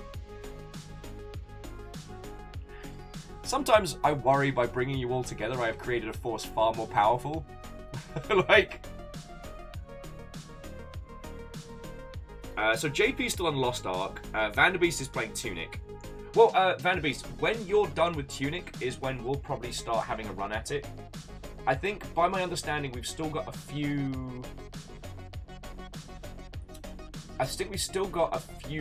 few more weeks of Hades. So I don't know if we want to start doing another long play at the same time. Oh, Chonorus is playing Weird West. You know, Weird West does look fascinating. I'm trying not to be a big snob about it. It's another product that's heavily advertising itself as an immersive sim. And it grinds my gears a little because it's drawing from classic Fallout and games like that. And the whole point of the immersive sim movement was to take those kind of RPG feels and mechanics and put them into like first-person action games. Have the game react to things that you could do. So it's like... I don't know, I'm trying to think of a good analogy. I'm trying to think of a good analogy and I don't have one. Oh, Jafar James will be playing some Streets of Rage 4. God, yeah, I haven't even started that. Yeah, I haven't even started that. I've had the game for like 2 years now. Also, just as a quick aside, can we appreciate the fact that for Streets of Rage 4, they gave Axel a straight up, like, dad bod. Like, he's got a gut. He's got a gut. He's heavy set. It's still him.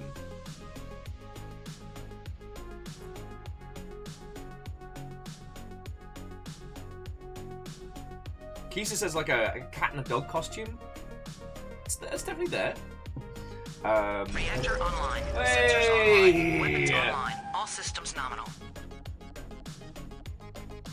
The ultimate answer to life, the universe, and everything. Camille, how are you doing, friend? Thank you for 42 months. Tell me your tales. I am severely broken, so we're just having a natter and a hangout. Zeke says, hi, I'm awake. I'd like to complain to management. Alright, we'll get management on phone. We'll see we'll get them on the line. My attempts to wake up today were mostly failing, so I wonder if there's like a cascading effect of Will can't wake up, so it's causing problems. And Alnus was saying that Weird West is closer to Divinity Original Sin than Deus Ex. Yes. It's just... I mean, we don't need to go over it again. When we played Blood West, we talked about it a lot. But it's just the term immersive sims being thrown around a lot at the moment as a kind of as a catchy buzzword, and I think it comes from like Errant Signal and what's his name, Game Maker's Toolkit, that have been talking about it a lot in the past few years. And I don't know, it's one of those. I don't want to be the guy who's saying, but is it punk?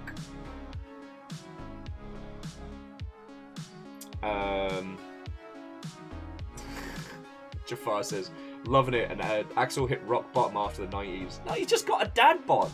Like, that's the regular thing that happens to people when they get older. Especially if you're hench. One of the things that doesn't get talked about a lot is that if you go beefcake and then you stop, you can get very much like the dad beer gut very quickly. I mean, I've got a fucking gut in me now. I'm very happy about that. It's taken me my entire life.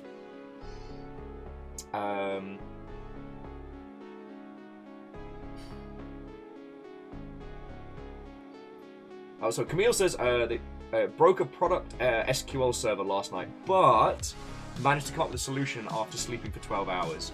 Yeah, there's something that tells me that you've not been getting maybe as much sleep as you deserve, Camille. And Vanderbeest makes a good point. The beefcake, minus the beef, it's just cake.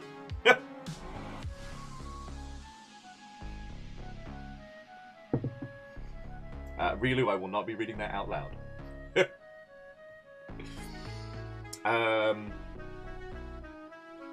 But no, it's just something that struck me. As things are getting safer and as we're going to be able to start like hanging out more, one of the other things... one of the other things I'm looking forward to is there's a place not too far from here that has some exceptional like multiplayer arcade cabs. So Fred, you know we were talking about the X-Men machine? They have one. Like the full 6-player X-Men brawler. So one of these days I'm bundling everybody into that bar. And I just got a message from Tobias, and it says, and I quote, "Tell the longship, I've sunk. I swim with the fishes." And Tobias is slain.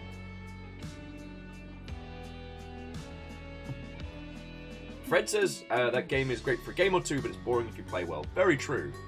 And I guess, you know, for those of us that drink, the inebriation adds that additional spicy mistakes. But you're right. If you play the X-Men brawler to win, it is very boring. They also have the 4-player Simpsons cabinet, which I have very, very fond memories of. I remember my tiny little brain being completely broken by the fact that, much like, you know, all of the side-scrolling brawlers, your characters have a super move. But with the Simpsons machine, the super move changes dependent on which 2 family members are together. I remember my tiny brain just couldn't comprehend. How can they do that? That's so original. How is this even possible? There's a swimming center in Petersfield. And weirdly, it had a Simpsons machine and a what was it? The Twin Bee. God, I'd have to remember which one it was. But it was like Twin Bee Adventures, but not the top-down shooter. It was a side-scrolling brawler with top-down segments. It's very weird. Zeke says they had the Simpsons, that Simpsons game back on the PC and back in the day. Wasn't as good as the arcade version, from what I remember. God. There's a turn of phrase you don't hear anymore. It's as good as the arcade. I remember that being such a big selling point. Holy shit, like, did you play this game? Yeah, the console version's almost as good as the arcade. God. Sorry, that noise you can hear is my bones turning to dust.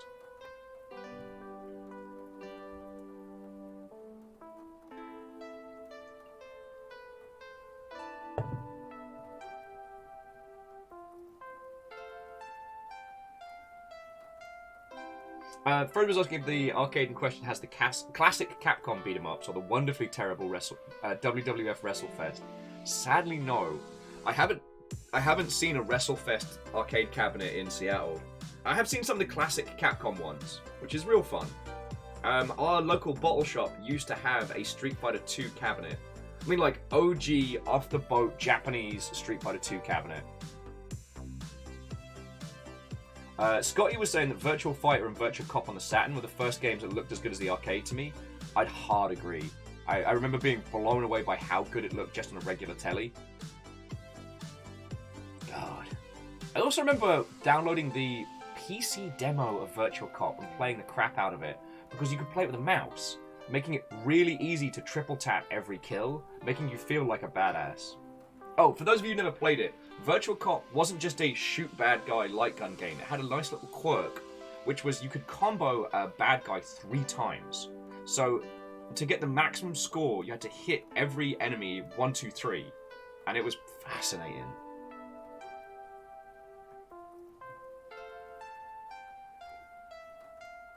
God, Virtua Fighter. I honestly, for a time, I thought I'd never be able to play 3D fighting games because I was so obsessed with Street Fighter at the time. Friends, you gotta understand, like, Teenage Will was such a fighting game snob. God, I was an asshole. I'm amazed I had friends. Like, God, I would go on rants about how, like, Guru Mark of the Wolves was better than pick any other game you've never heard of. You know, I would preach about Last Blade. I remember being offended when I saw a World Heroes arcade cabinet on a ferry once. I've often referred to those times in my life as the loveless years, and I'm sure you can guess what I mean. Yeah, Fred, Virtua Fighter is incredibly deep, and it has a depth to it that, at the time, was unlike anything else. I mean, that's why it took over the Japanese arcades. But sadly, you know, with US and European audiences, we were used to, like, Street Fighter, which was a much more clearly communicated game, and Virtua Fighter just didn't hit like... Yeah, it just didn't hit like it did in Japan.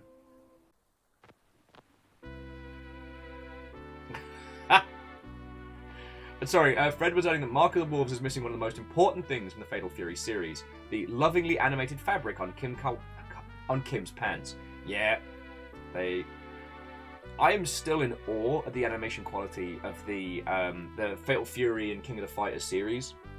I would say, like, Mark of the Wolves did have some gorgeous animation. Like, there was a point where SNK and Capcom were in this pissing contest as to who could have the most beautiful looking animations. Like Street Fighter, you put Mark of the Wolves and Third Strike next to each other, and you're like, holy crud. Oh, Scotty paid 380 quid for a Sega Saturn back in 95. Bloody hell. But the Saturn was very expensive. The 3DO was like 500 quid. Fucking 3DO. And J-Post, Watto, hello. Yes, I have been broken multiple times this week. Longship Day, and the birth of Jarl Infinitus. And then last night we played Sea of Thieves. We had huge raids coming in and people dropping red bits and silliness and fun and all sorts. I am exhausted today. So, I don't know if we'll play... I mean, I might boot some Sniper 3 in a little bit just so we can have a natter and a hangout. But mainly because I've kind of painted myself into a corner. I have to make a video about Sniper Elite's best level ever, the Hotel Scipio. So...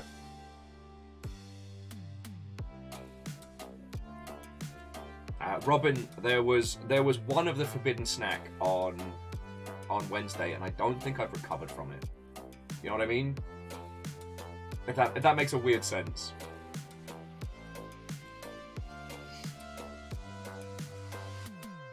Yeah, Agananiki, the mid drama around that swap over from 2D to 3D consoles was such a brave new world. Sorry, Agananiki was pointing out like the 3DO, the Turbo Graphics, the Jaguar.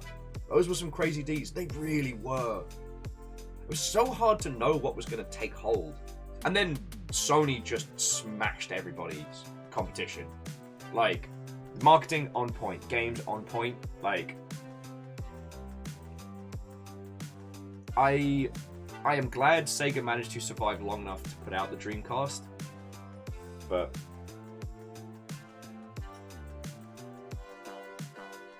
by the time the PlayStation dropped, it really did change the game. No pun intended. Not that I'm anti-pun, it's that I didn't mean to make that pun, and I don't want to take credit for work that I didn't mean to do.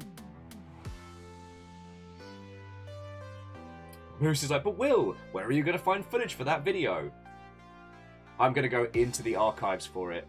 The only thing I might need to do is, not right now obviously, to record some footage of Sniper 3, like in proper HD, but sans any kind of like the Twitch into the Twitch UI. So I might have to do that later after.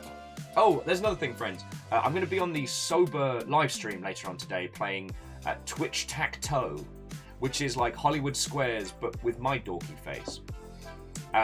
So that's kicking off at 7. So what I might do, friends, is when we get around to about like 6:30, raid on into Sober, and then Robin made the squares I'm going to be living in. I don't know if I should be impressed or threatened.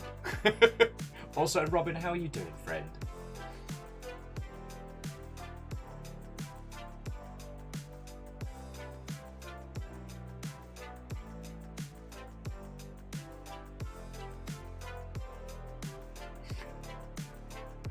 Hey, Ket, how in the hot feck are you doing, friend?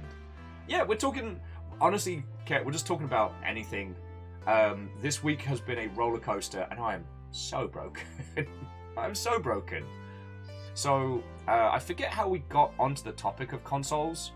Oh, I was talking about how I used to be an elitist POS when it came to fighting games.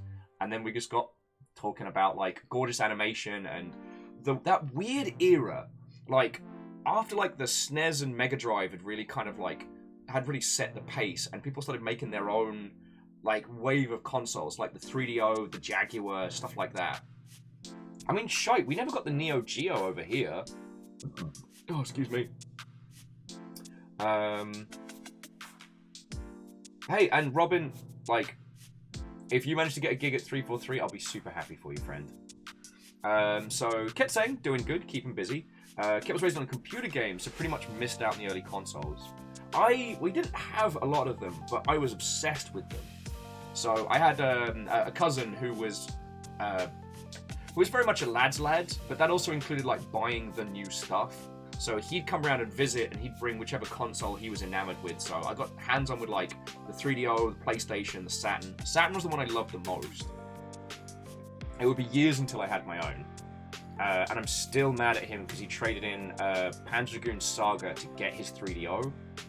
I'm still mad at him for that. And for those of you who don't know, a box copy, an OG box copy of Panzer Dragoon Saga can sell for upwards of $2,000. And that was before the retro spike. The retro spike, during lockdown, the price of retro games has gone through the roof as people have been kind of leaning back into old, happier games. Was the only thing they know about some early console games with some excellent SNES emulators from Power Mac. Indeed, indeed. But yeah, so like I said, I hope things are going well with you. What have you been toiling away on, or is there anything you can say?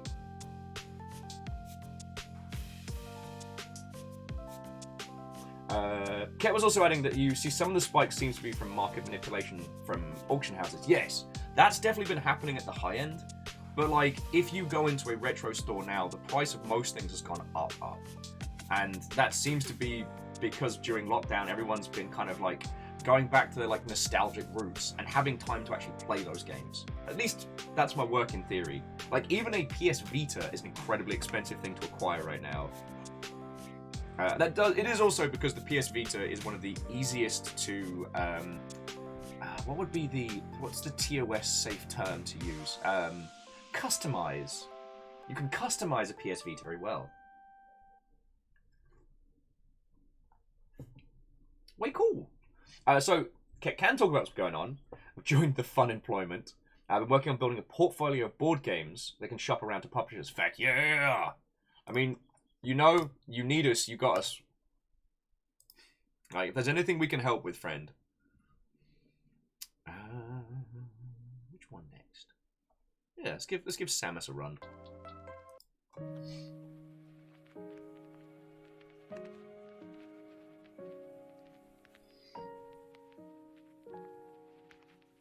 What was I saying? Nope, dropped out of my head. Yeah, over here, Ket, we had the 4-year anniversary on Wednesday, and I've not really recovered from it. We've been getting into Sea of Thieves on Fridays, and it's been real good. But jumping back to the Pride conversation, my household growing up was mostly a computer household rather than a console. My parents were very against me playing video games.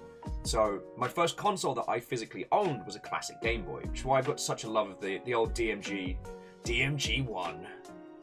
Which at one point I was going to get tattooed across my knuckles. But then I realised someone might think I was trying to say, like, damage. But anyway, I managed to trick my biological father into sending me one from the US, because I told him it was a toy, not a games console. And he was not computer savvy, so that's how I managed to sneak that one in. Then, God, I tried to pull the same trick with a SNES, not realizing that there's a physical difference between the old hardware. There's no way to get an NTSC. Back in the day, it was very difficult to get an NTSC console working with PAL hardware, and it was what it was.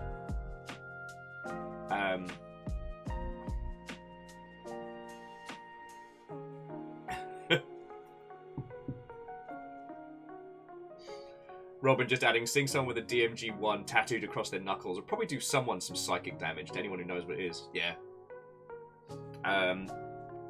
Supercommuter did a track which was DMG, We Trust in Thee. And that was kind of like my personal anthem for quite some time. See, I don't know what I would do with that one. Because the thing is, the only reason to do like a knuckles together tattoo is for like infinimemes. But what would you go for? And to vid, thank you kindly for the follow. We're just talking today and hanging out. I'm so broken. I'm so broken.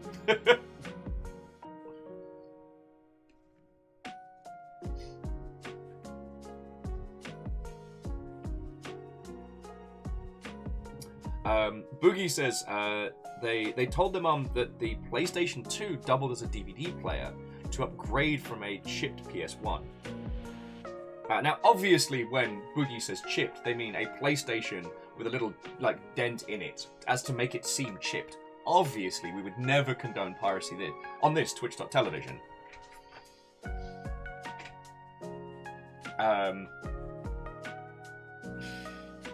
Now, I will say, my opinions on evolution? Fucking hell.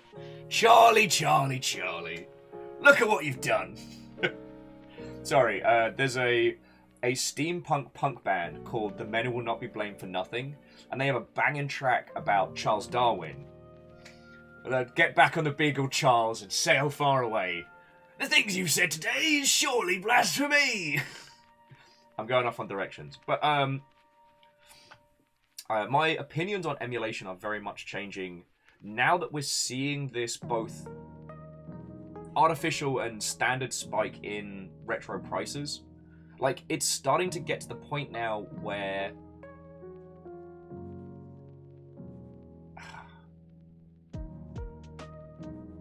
I don't know, I used to be vehemently anti-piracy across the board. And that includes, like, you know, ISOs, ROMs, etc. My opinion on those has begun to change. And it's mainly due to, if we get to the point where physical hardware acquisition is so expensive it's become impossible, then are we not reaching a point where art can only be experienced by rich people? And that's something that I'm very much against. Yeah, as Ket's saying, like, retro games are going back to being inaccessible for a general audience. Feckin' right. And the whole thing used to be is like retro games were the cheap stuff because you didn't have the money to buy the main goodies.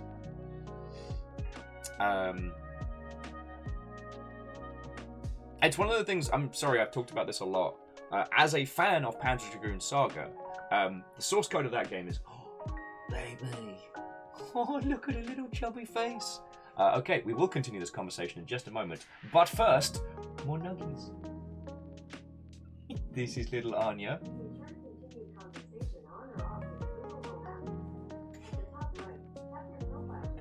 What are you... Did you all hear that?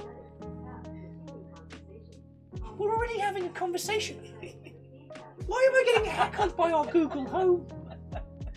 Anyway, this is Anya. She's one of our 6 guinea pigs. Look at how big she is now.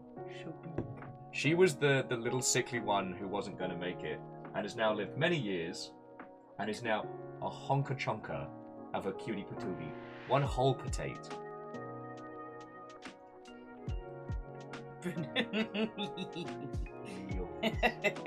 Little cuddle nog. She's the only one with semi-long hair. She's got long butt hair. Long butt hair. If you haven't seen it, friends, some of the guinea pigs that you can get are basically like tiny wigs with a face. They can have extremely long hair. It's very cute. Oh, she's got just the long butt hair. I got a side eye from that one, being like, why are you letting this happen? Why is this happening? Oh, Keese was asking how Patchbutt's son is doing. Oh, Patchbutt's son. Hiding. Yeah. He's actually gotten a little ballsy. Yeah, he's gotten better. But he's still the scaredier of the nugs.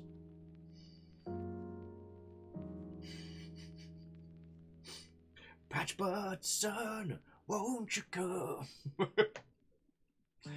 Oh, lordy.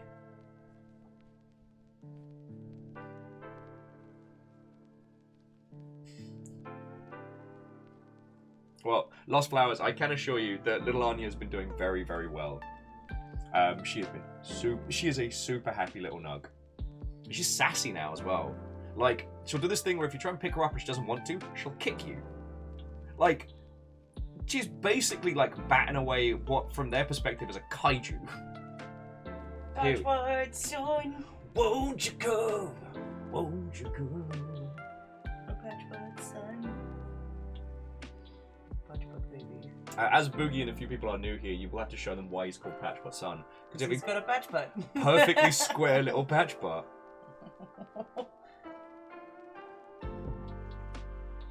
My son.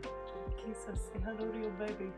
Say hello to your boy. It's your boy. That's my boy. Oh no, my boy. Father help. We quit. Oh, River's like, oh, is someone holding some guinea pigs? Oh, I could sure help with that. And, sorry, Strager was mentioning earlier that Strager's getting into the yellow on the Infina Jarl. Jarl Infinitus, I believe. I'd really rather you not do that. It's when she licks her lips. That's what makes me nervous. That's my boy. Yeah, Boogie, during lockdown, we reached, at peak, 8 guinea pigs? Yeah. With fosters. And the cutest thing, and I need to see if I've still got the video somewhere, is when Pui Pui Molcar started playing, which if you haven't seen it is a stop-motion animation about what if guinea pigs were the size of cars. It is the cutest shit ever. And the foster nugs would sing along with the guinea pigs on the show. It's the cutest stuff ever.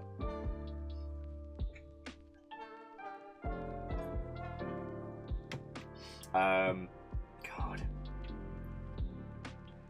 Anyway, sorry. Jumping back. So, Boogie was saying that one of the issues with retro games when they release them for a full price tag of $25 to $50, I'm in two minds about that. Like, we're seeing with some of Nintendo's entries that they're doing really well-handled remasters or reimaginings or reworkings of titles, and I'm all for that. In all honesty, like, the fact that the companies didn't see the value in their retro games is something that surprises me to this day. Like, Sega used to sell huge bundles of like retro 16-bit era titles for like $10 that you'd buy in like a gas station, you know? But it was Nintendo going, no, this game is old, but it has value, and they've made a business model out of that. But on the flip side, when I think about the amount of times that I have bought and rebought the same Zelda game, it's hard to not be a bit like... I don't have a good solution to it, but like I said, I find myself in two minds on that one. But the thing that's been very interesting is that, as I've said with you all, I'm vehemently anti-piracy, do not pirate games. As a kid growing up, I did not have a lot of money. We did have a PC. And there are a lot of titles that I had access to because of how computer savvy I was that I wouldn't otherwise have been able to experience. And especially during like the Square Golden Age. For those of you who don't know, before Square became Square Enix, having destroyed the company trying to make a movie, they went through this Golden Age phase where they just could not fail. It was around about the 16-bit era, and they were making so many different titles, usually in like a JRPG format or articulations on, and it was just banger after banger after banger. And a lot of those games have come to shape how I look at video games. But if I had had to physically purchase the cartridges from Japan with hardware and everything else to go along with, like, I would have needed to have been exceedingly rich growing up, which I was not. And John, how are you doing, mate? We're talking about retro games. But the thing is, because of how I chose to consume the media, let's go with that, it gave me, honestly, a bit of an edge. It did make me an insufferable bastard when having conversations, because I'm like, oh, you haven't played this incredibly obscure translated Japanese RPG? Well, I suppose I can listen to your opinions. I was an insufferable knobhead. But a lot of the titles gave me a much wider breadth and depth of understanding of what games could be. Do you know what I mean? Like, I never had... Like, there was never any doubt in my mind that games were art. Do you know what I mean?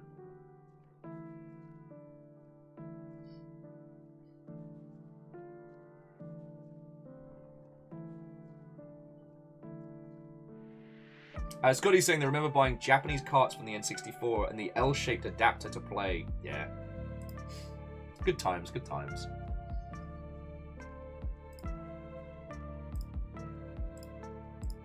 But then again, like, I'm also reminded that, like, Nintendo we nearly didn't get, like, the Nintendo Switch because of how rampant the R4 cards, or the R cards, I should say, were for, like, handheld piracy. Because as you know, like, most consoles are sold at a loss. Oh, excuse me. Cheeky tea burps.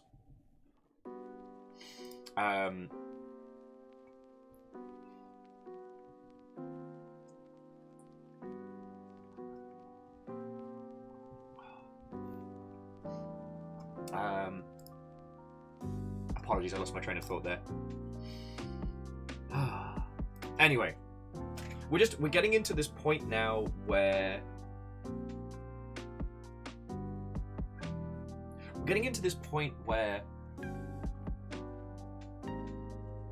the ease at which we can emulate titles, the ease at which we can bring stuff together is increasing. We're overcoming a lot of the technical challenges that stopped emulation in the past. And there's a huge amount of... I'm trying to think how to phrase it. There's a huge amount of exceptional old content that shaped our industry as a whole that is now becoming fiscally inaccessible to acquire through standard means.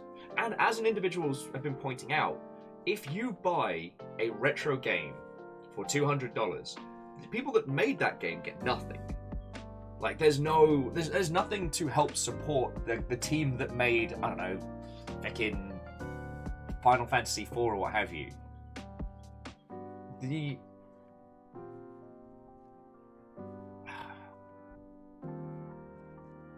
I'm trying to think how to phrase it. But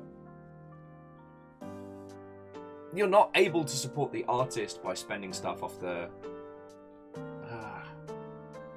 Alright, I think you can understand what I'm grasping for and failing to get here.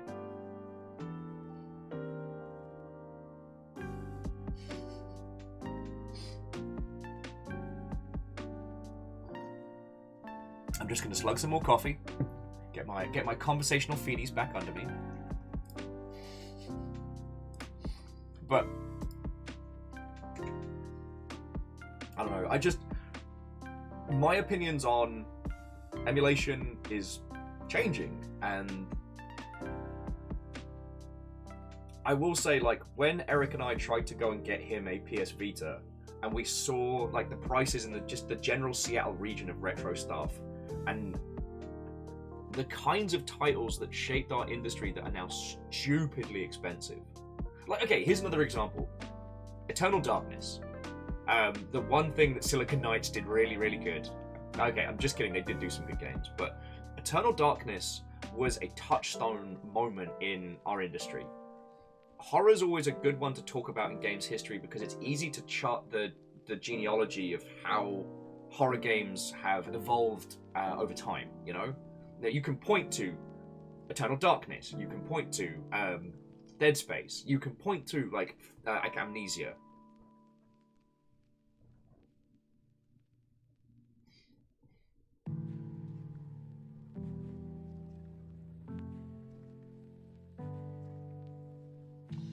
Oh, excuse me. If I wanted to show you all a playthrough of Eternal Darkness, acquiring the hardware, the game, the whole thing to go from naught to streaming, like, we are talking like hundreds and hundreds of dollars.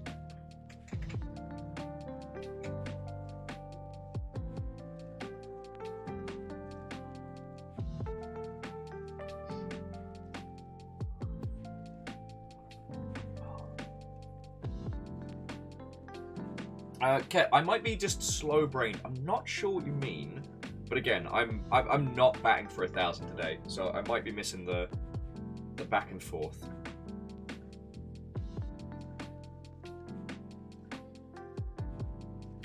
Well, Scotty, and you are indeed correct. Like, at least from like retail standpoints and things like that, there's this weird spot where a game is not a system is not considered retro, but it is it's not considered retro, but it is considered like out of style, out of fashion. So it's like the one generation behind the current, or at least I should say two. Sorry, my brain's going all over the place. I was just pondering the fact that it's probably worth stocking up on unpopular hardware and titles, and if you have the resources to be able to store them over time, they may end up being worth something. The Vitas are a very good example. The PS Vita was a fecking joke. Like, it sold so poorly. Sony will not go back into handhelds after that. Like, it went real bad. But there's a lot of interesting titles that were released in that space, and the consoles themselves, you can do a lot with them. So they're developing value over time. Oh, okay. Thank you, Ket. What Ket was saying was that the actual people that made those titles like 30, 40 years ago have moved on in life, and in some cases have passed away. So yeah, you're not taking from them directly. And Boogie, you're not wrong. Flea markets can be a really good place to get older consoles and titles for cheap. It's more of a crapshoot. One of the few downsides about being in the Greater Seattle region is that everyone is aware. Like, I once managed to get a mint box copy of Super Star Wars for 15 quid. And I shifted that to help pay for my feckin' move out here, you know what I mean? That and the SNES Turtles in Time. That cost me about, like, either 10 or 20 quid. Because I was in regions in the world where there wasn't a lot of games literacy, I bought Super Star Wars from a feckin' charity shop. It was like one of the cancer research stores or something. You know, someone had just come in with a box of things from their kids and been like, alright, guess we'll price it up. Not knowing it's worth stupid money. And I guess things in the UK have changed as well. Like, CEX has gotten wise to how much, like, cult classic games are worth. And so they'll often price games into the hundreds because they know only specific people will want them and they will spend that cash. But yeah, in the Greater Seattle region, there's so many nerds per capita, it's like, the chances of getting stuff from the flea markets is smaller because there's more people hunting. Do you know what I mean? That also includes people that run retro game stores.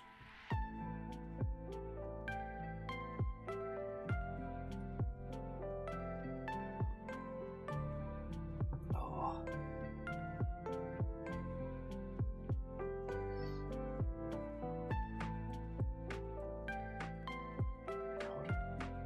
I mean, I don't know how I'm going to do it. I did treat myself last year after the Perun Day. I did treat myself to a Sega Saturn, which is currently sitting in that box there. In the last place, I had like a little monitor and telly set up. So I had like you guys, sorry, I had you all here and here, and then I had the Sega Saturn running there. And it was kind of like a comfort blanket almost. Like, I just had it running. It's fun. Like some days I just have like the Daytona splash screen on, or just like the flying spaceship. It's nice, like part of my morning ritual. Feck knows where I'm going to put it in here. I could possibly put it up like there, but that's where all the soundproofing is, so. Oh. I mean, I guess there's something to be said of like, there's such genuine comfort in just the ambient hum of a lot of the old consoles. For me personally, like, just the idling noises of a few things like the Dreamcast and stuff like that. God. And I understand that what I'm talking about is like emotional anchoring and nostalgia coming together. The sound of the Dreamcast logo doing its little spin fills me with joy. The feckin' GameCube. God. Like, I can only imagine that they sat in a feckin' lab to try and create something that would make you feel happy. God.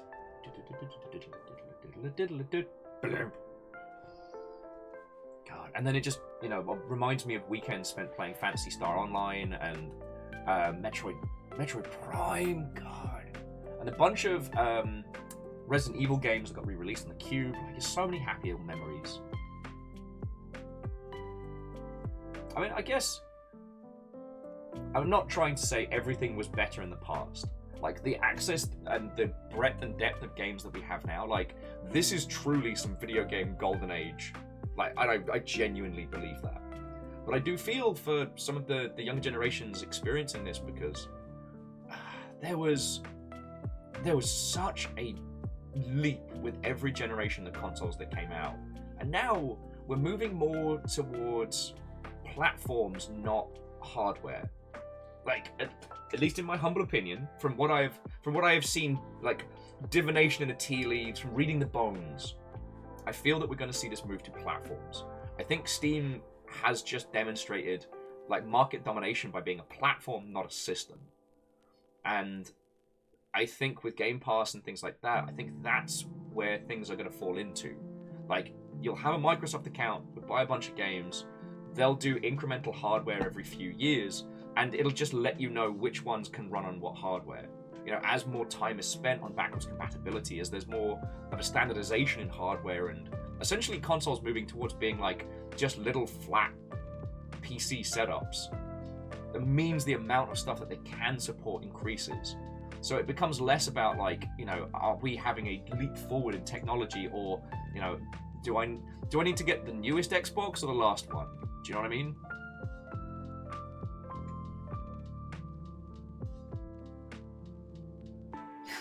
Dom says, the time when games launched complete, working without day one patches. While you're not wrong, I also remember when games would launch broken as shit. Let us not forget that Bungie nearly died because of a project like that. Like, we nearly didn't get... We didn't... Oh, speaking is hard. We nearly didn't get Halo. When I believe it was Myth 2. Ah, yes, it was Myth 2. Thank you, Ket. So if you haven't heard of this, Myth 2 launched with a bug so brutal they had to recall and manually shuck disks. Because what happened was when you uninstalled Myth 2, it uninstalled everything on that drive. Hello, my boy. Are you causing trouble? I'll take that as a yes. So they had to physically recall the disks, take the old disks out, throw them away, put new disks in, seal them, send them back out. Like, oh boy. And I'm definitely with Fred on this one, that being able to update games cheaply and conveniently has been a nice change. Again, one of those systems where like Valve has kind of been flexing on people, like, because you don't have to go through certification to update your game, you can just roll out an update to Steam and it's all right.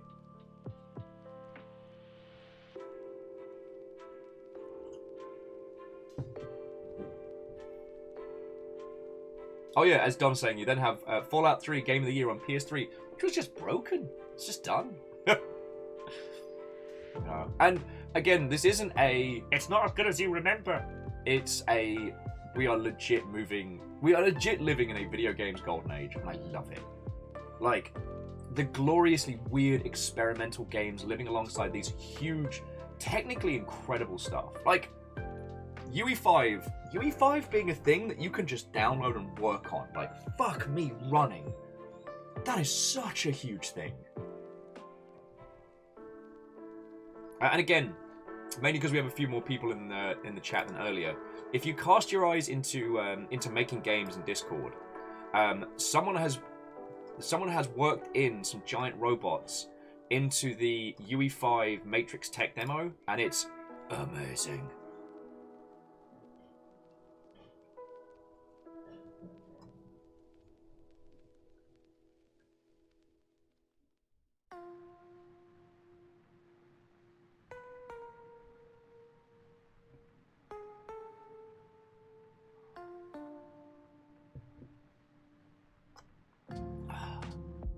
Sorry.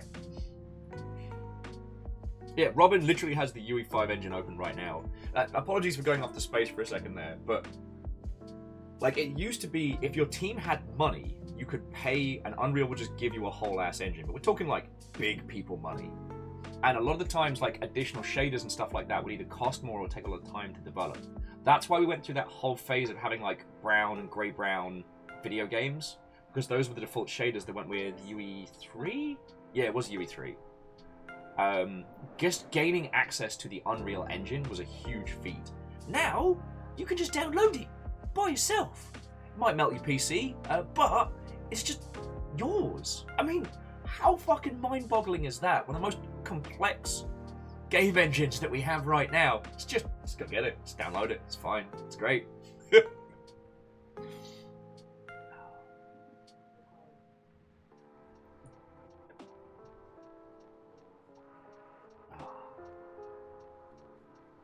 Oh yeah, and just Ket was mentioning that the difference between, oh god, okay, what is up with this playlist? Give me the Pokejams. Pokejams more cheerful. There we go. Samus is going into some dark places, and I'm like, nah, we're to hang out and have a good time. But sorry, Ket was mentioning that the delays between Steam updates and console updates is pretty stark. And the differences in the process dev side is night and day. And Scott, you are correct, like, certification also comes into play with that. But, I mean, that's a whole ass thing. God. I do not miss being involved in certification testing, let me tell you. I was never an official cert tester, but I have helped on...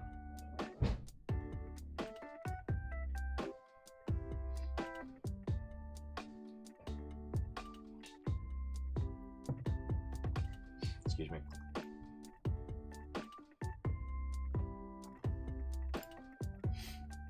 Oh, sorry about that.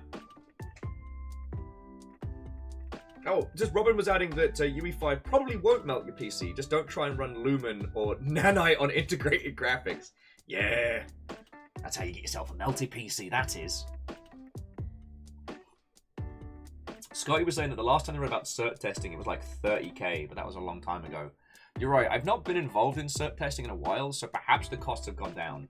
And if you're wondering what we're talking about, so if you are producing a video game that you wish to release on Sony or Microsoft or Nintendo consoles, you have to go through what's called certification testing, which is they will check to make sure your game hits like thresholds for their hardware and console. And to go through the process of getting certified costs money. So you send a builder game, they test it.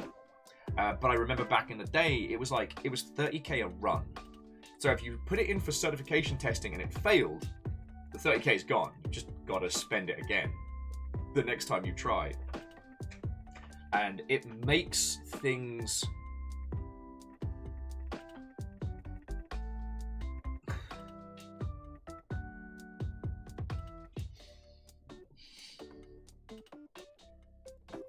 I saw Monkeyworks comment and immediately was firstly worried and then realised I was being bombarded by terrible bakery puns. We're talking about certification testing here. I could have lived my whole life without hearing the term pastryarchy. Okay, Fiona, this person just came in just to drop that pun on us.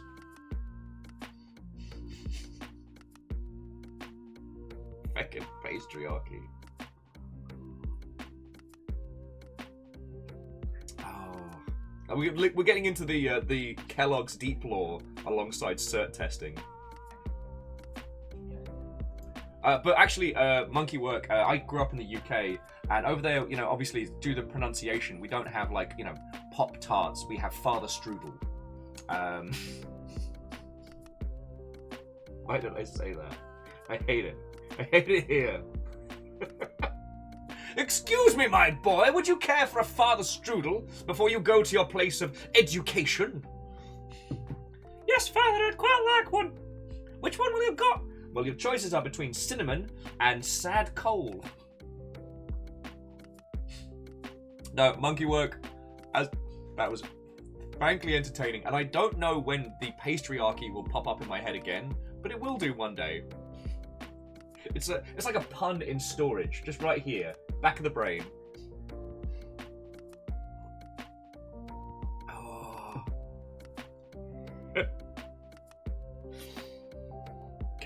Sorry, Scotty was saying, don't say that, Will. People in the US already think The Crown is a documentary. I love it. God, The Crown is just a whole... Oh. Sorry, you've all met Stringer Please by this point. Laura. And Laura's ability to impersonate most of the cast of The Crown is hauntingly awesome. And the whole thing with Gillian Anderson playing Margaret Thatcher is something that I will never be okay with. Like, I've had an infinite crush on that particular actress for a long time, and I can't have them playing the embodiment of evil. Like, please don't make that hot. Please, please, don't. I can't deal with that. Oh, Fred, no! AR says that Father Strudel sounds like it's going to be poking fun at something dirty.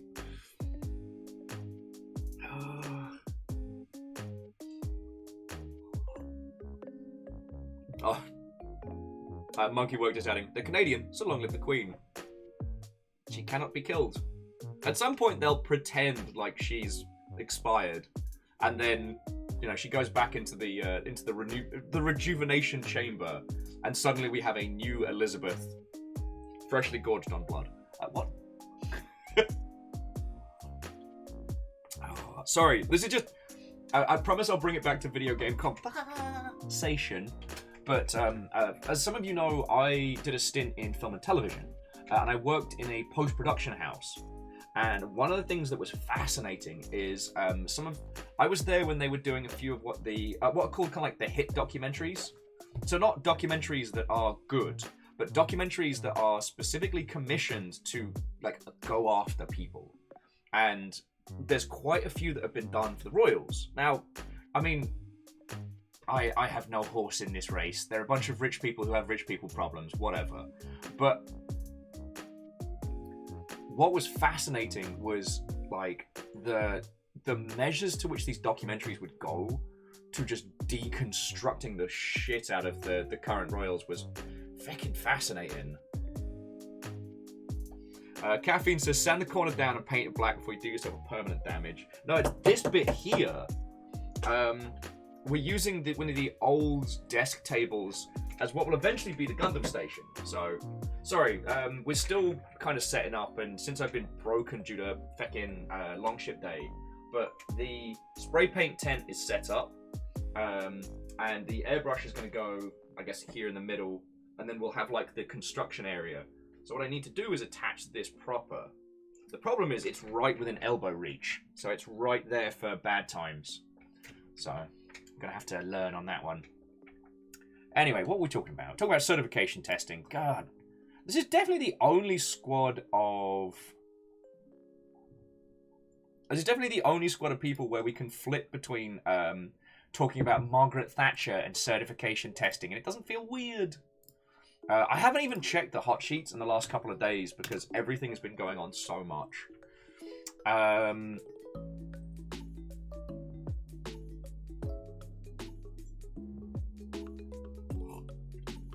Doesn't seem like there's much going down. Shocking no one, Elden Ring has sold every copy ever for all time.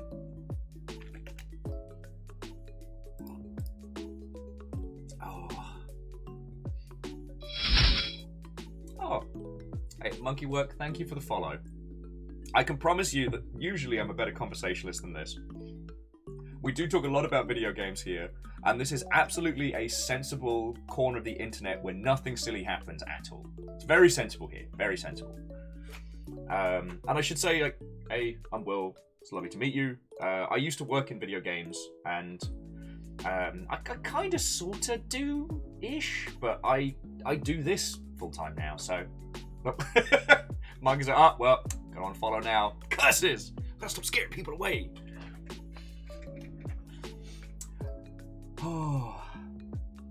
Actually, Orchazini, I have been legit thinking about doing the pool noodle cover, because this moves.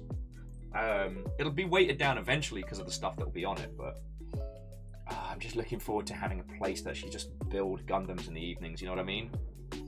I'm almost, friends, I'm almost ahead of the curve on work. So I'll actually be able to start making some stuff.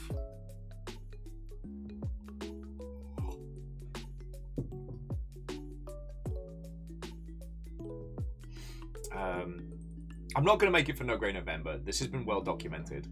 But I am going to make it for No Grey November yesterday. Yesterday? Next year. Time travel's weird. Oh.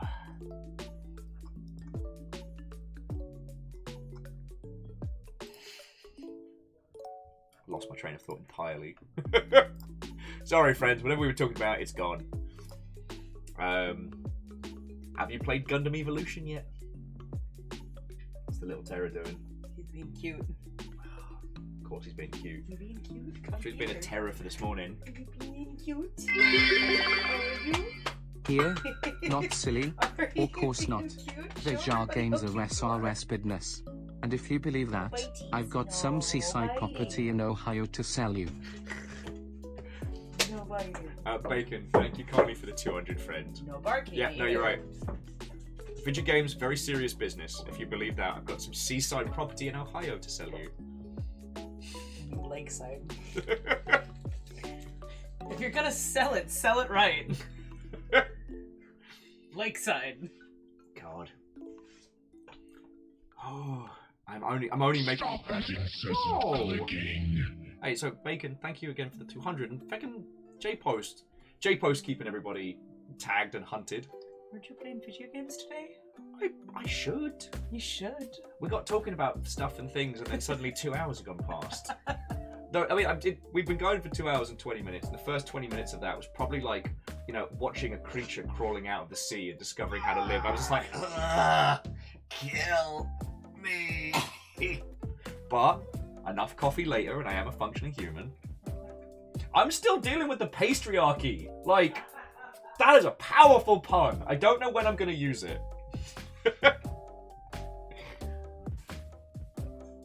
Oh, Mecha Noel, the tweet has been tweeted in. Yes, Dom is correct. There's lots of very sensible things here. Oh, so very sensible.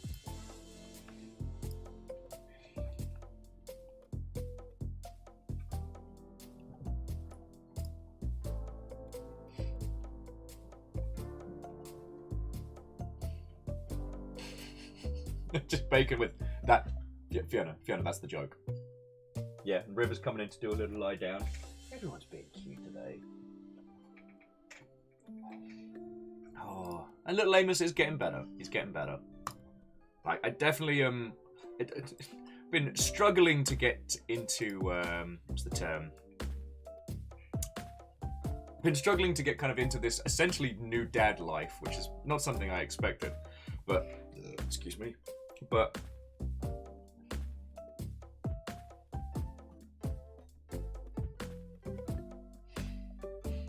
But he's getting better. He's getting better. Though not next week. The week after, Fiona's heading to PAX East. So, oh, thank you. Well, what are these? Potato skins. Oh, Potato skins. oh, look, got tiny food. Yeah, Fiona's heading off to PAX East and leaving me with these two numpties.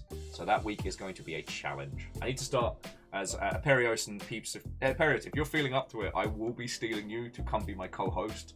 So that if this little lovable ball of muscle decides he's going to be a terror, I've got someone who can talk to you lot while I run around and go, probably yell Amos no a bunch of times.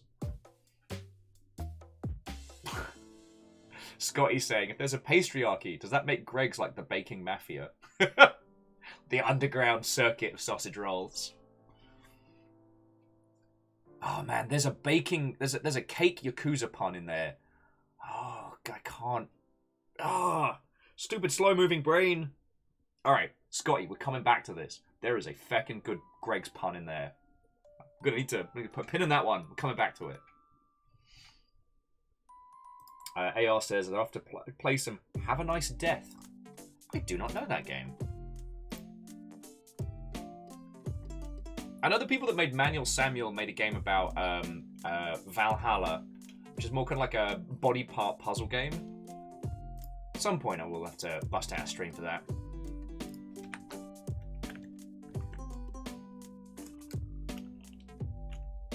I can't spell today.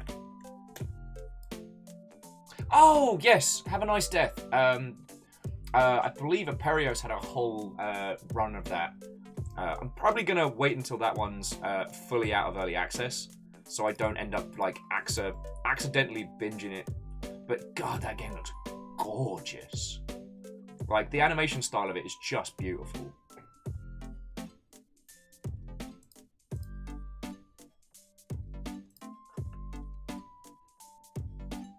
Corsa Normstrand?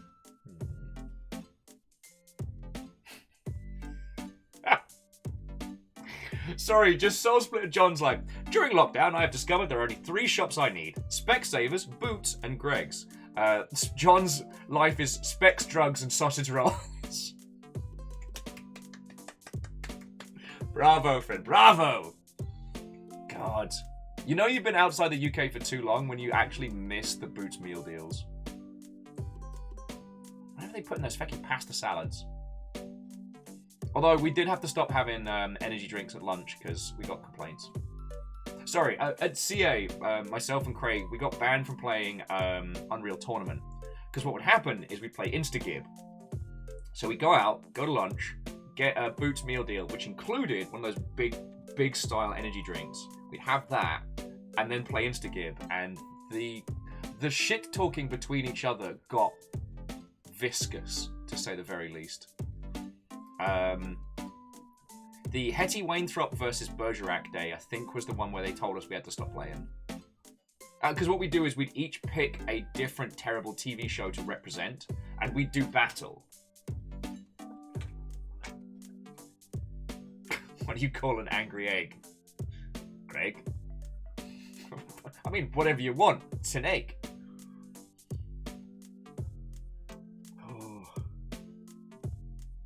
Oh, so AR says they're installing for one run now, and that Have a Nice Death is one they're absolutely going to binge. Fucking cool.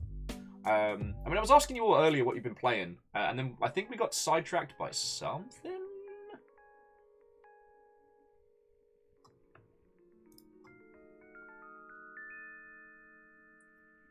God. Yeah, again, friends, I'm sorry. I'm an absolute sketchlord today. I've got to be on a game show later. God. There's no way that's going to end poorly. Oh, but congratulations, friendos. You have officially broken me this day. Ket, if you're still lurking and irking, I did have a game I wanted to recommend to you that Aperios had sent to me. Where is it? So we'll get the name right. Called Underhand, and it's like a solitaire. It's like a solitaire story card game, and it's fascinating. It's not perfect by any means, but as Mobley games go, it's very well made, and it's free, which is fascinating. Sorry, Lizzie's like, just today. Naoki Sakura's like, well, broken. And Nene-chan, what ho and welcome. Hello, hello. Cheers to you. Fred's interested in trying out Backpack Hero more. Oh, what's that on? Because the problem I'm starting to reach is I love Arknights. But due to the chaos that's been introduced to my life, you know him, his name's Amos. I don't have the same amount of time to just like sit and play even like Mobley games.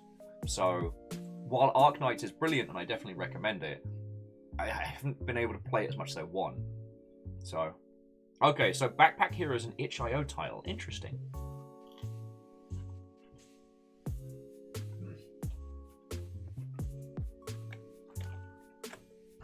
Fiona fits me good.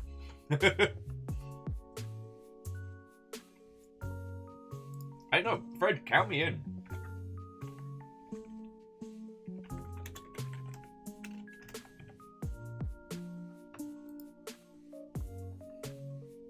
So each item has an adjacency bonus depending on what's in your backpack.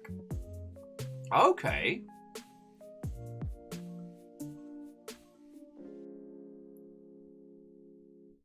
So like rearranged. Oh, so it's kind of a, I don't want to say auto battler, but oh, and apparently it did real good on Kickstarter. Let's have a look at that. Oh, way cool. They went for a project on Kickstarter for like 20k, and they've made it and then some. So good on them. It is a fascinating thing that we had this conversation when we were talking with Arnie Combs, who used to be head of games at Kickstarter and is now at IndieBacker, I think. But they were saying that games are still succeeding on Kickstarter, which is fucking cool, but there aren't any other big successes like in the past, and that the projects that succeed quietly now. So you only hear about the ones that fail and keel over, but loads of games are successfully getting kickstarted. I thought that was fascinating.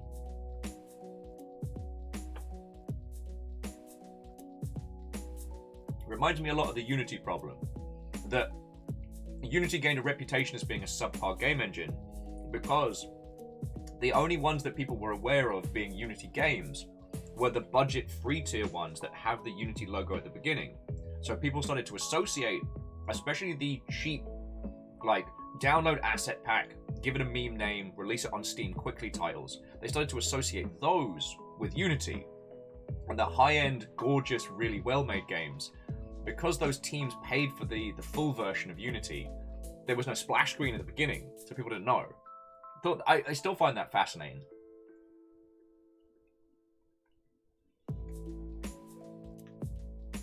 Ooh, okay. So this Backpack Hero game. Fred's saying, each item has an adjacency bonus depending on what's in your backpack, which we said, but when you do encounter encounters, you click on your backpack to do stuff. So the fights play out more like Slay the Spire, but instead of random cards, you're choosing your actions. And unlike a standard card game, you're not just thinking about cards in the hand, there's also the size and weight of everything. Well, I should say size, I don't know if there's a weight system. But, no, that's fascinating, Fred. That seems very much up your alley as well.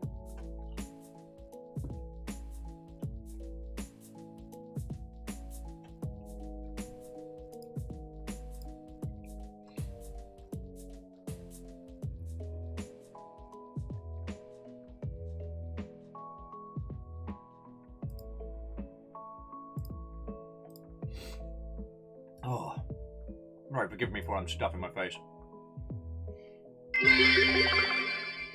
Backpack? Anybody need a backpack? God.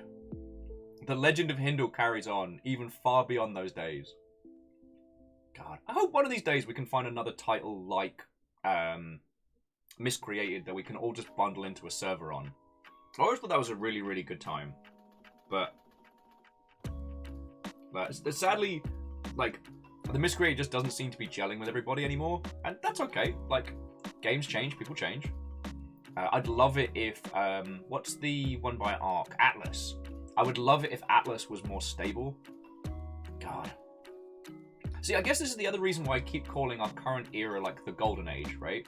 It's not because we've reached the pinnacle of video games, but because there's still so much to be done. There's still so many things that we're striving for. We're not quite there yet, technologically.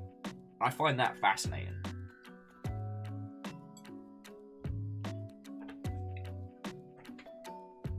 There are a ton of video games that have tried and not managed to succeed at what they were doing due to technical limitations.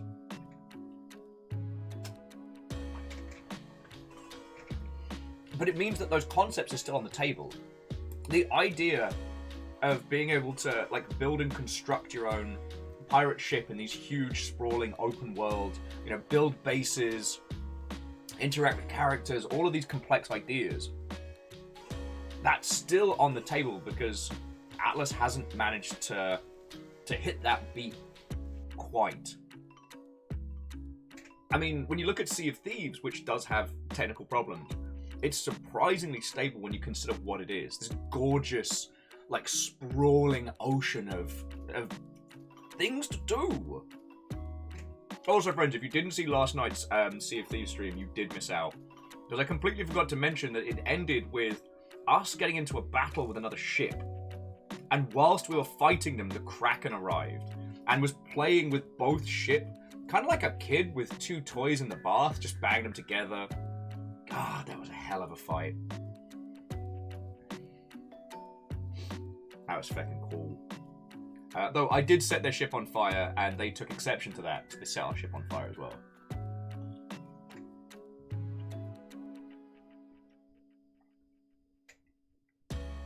Which, as you well know, is fine when I do it, but when other people do it to us, that's not okay. God. Remember that time we just hung out and nattered for a whole Saturday? Do you remember that time, friends? Like, God, I don't even know if we've got time for... Because what, it's coming up on 5 now. God, we could play like 1 round of Sniper 3, but then with Faffermancy and getting everybody in, like, I don't want to be late for that. God. Bacon's like, oh hey, a ship sinking that wasn't well caused. Again, I didn't know what the crying chest was going to do. I thought people didn't want it because it was sad. I was very wrong.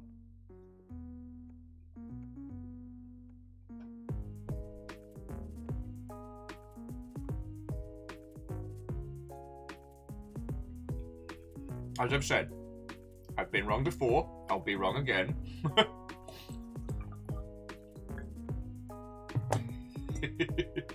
And Lamelot, how are you doing, friend?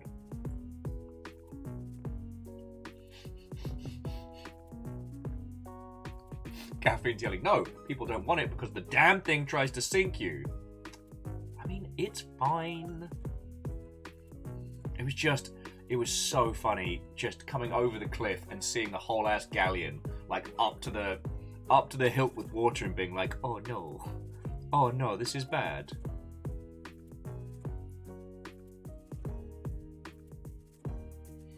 Oh, Lamelot's doing alright. Had some dinner, lovely. Fiona brought me some potato skins, so I'm having a little bit of food. This whole week has destroyed me, but in a good way, in a very good way. At the moment, Steam is determined to get me to play Golden Light, so at some point, friends, we are going to have to stream one of the weirdest games on the market right now. I don't know what to do with Golden Light. Sorry, friends, if you haven't heard of it, let me show you the store page of this absolute game, this absolute unit. It is an exercise of the punkest variety. It is viscous, it is odd, it is strange.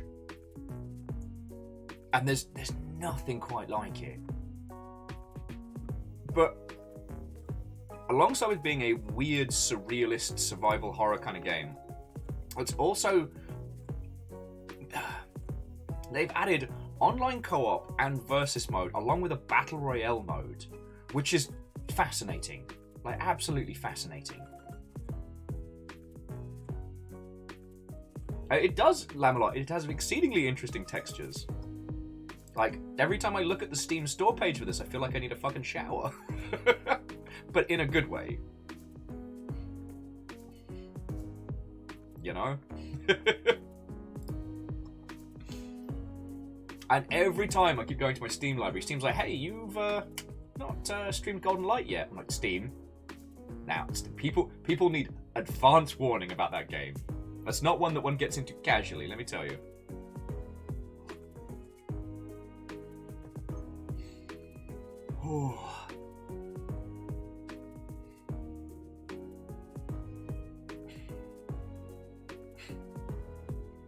And friendos, thank you for coming and hanging out, yo.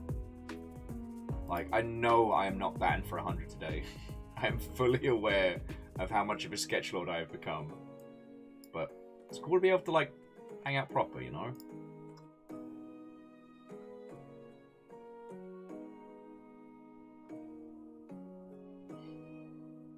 Lamlot's asking if we've been enjoying Gundam Evo Watch. I've not played as much as Aperios and some of the other crewmates, but it's interesting. It's fascinating. It's a lot more nuanced than I at first expected. Because I was joking that it was literally Overwatch with Gundam skins. But in actuality, it's got a lot more meat to it than I thought. Do you know what I mean?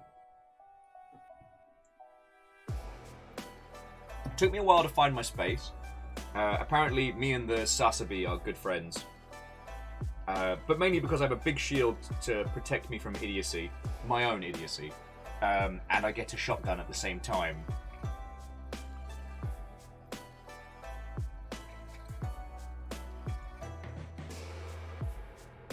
We've been having a chat about it quite a bit, as Aperios has put quite a few hours into it. And the interesting thing is it being 6v6 does mean that there's a lot more to keep track of.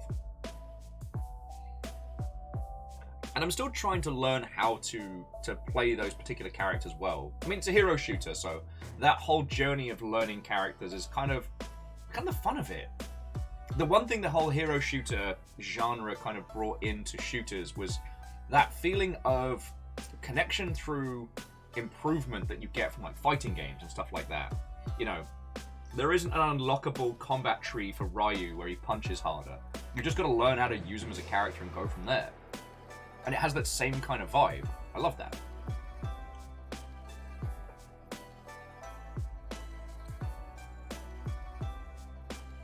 So Lamelot, I'm glad to hear you've been enjoying it. I still haven't worked out with Sazabi though how to do like the dash. Because it feels like if you time that right, you can use it to like knock people out, but I haven't had any luck with it yet.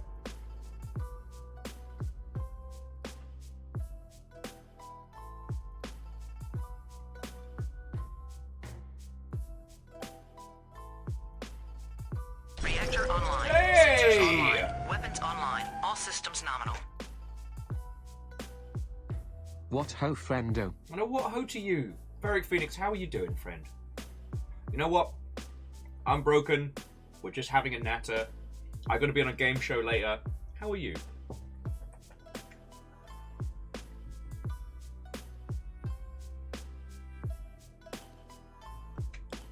Oh, cheers to you. Oh. But yeah, I think at this moment you can get into the test very easily, if I remember rightly. They're just letting people jump in. So Ferric Phoenix says they're doing well. Made progress on the game. Falling in love with Stolen Realm. What is that?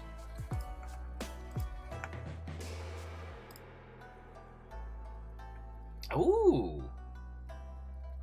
Well, that looks fascinating.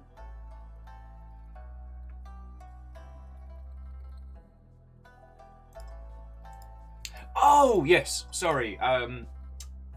I've been waiting for Stolen Realm to come out of early access because I love the idea of like the 6 people playing together of it. But much like with Divinity and other games like that, I think it's worth waiting till it's done.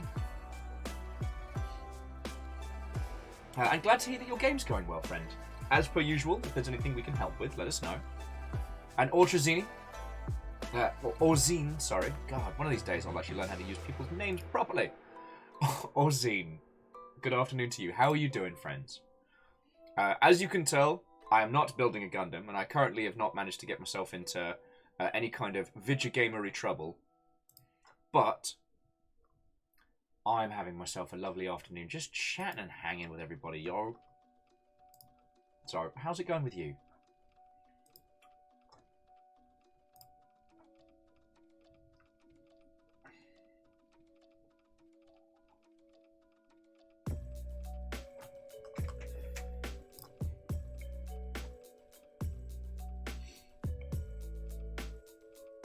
Oh, lovely. So, Orzine says they're doing good. Also, doing well, getting in on some art before some tabletop role-playing shenanigans in Pugmire. Is Pugmire the system or the location? Because, I mean, as anyone who's grown up in the UK knows, Pugmire is probably a thing, like a real place.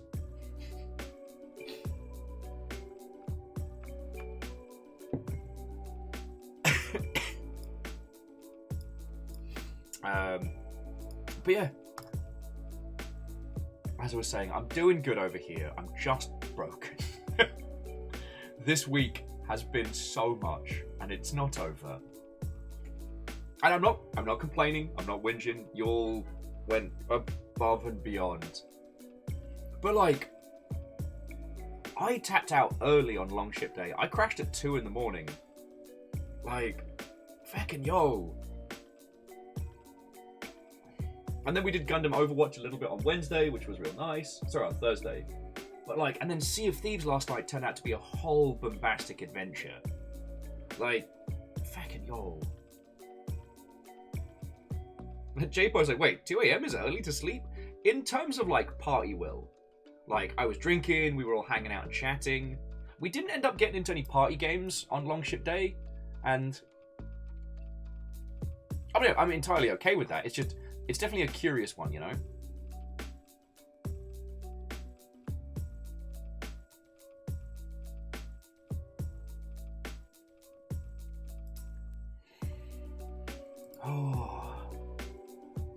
I'm just...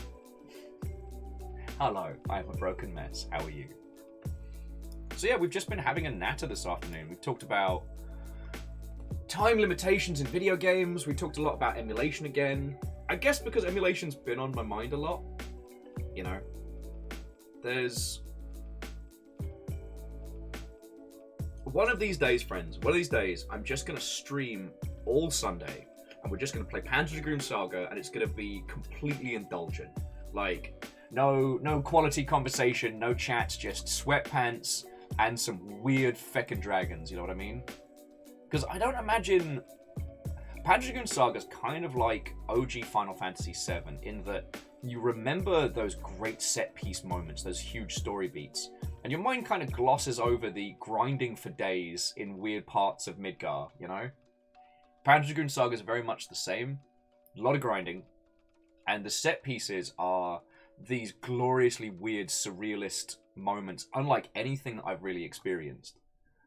And then, you have tons more grinding. Do you know what I mean?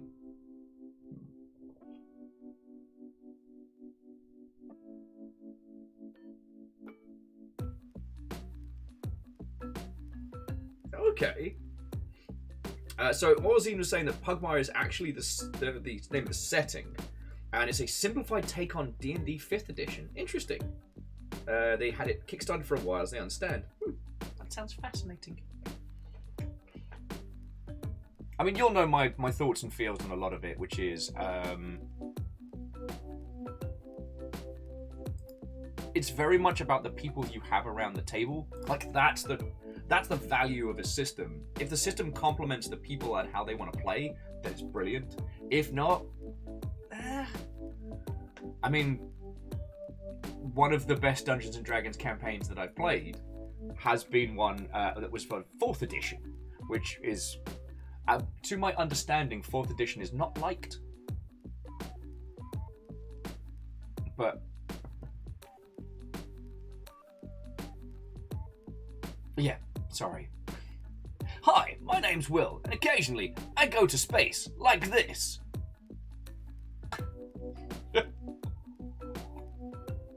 Kathy's like 4th can get into the sea. Nautical system, then.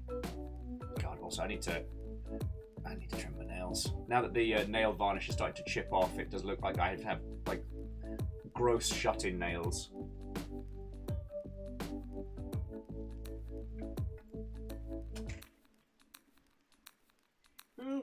See, Orzine, while people do have strong opinions on it, my personal philosophies is like, the system is just a vehicle for the people.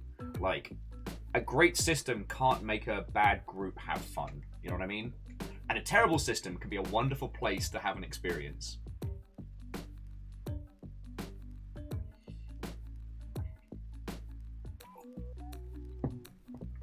But one of the other good things about like Dungeons and Dragons coming into the mainstream is like at least from my humble opinion, the version elitism is starting to dissipate. I mean, I still remember being told that, directly, like, if you're not playing, what was it, advanced, like, 2nd edition is trash and terrible and everyone should hate it. If you're not playing advanced Dungeons and Dragons, are you even really trying?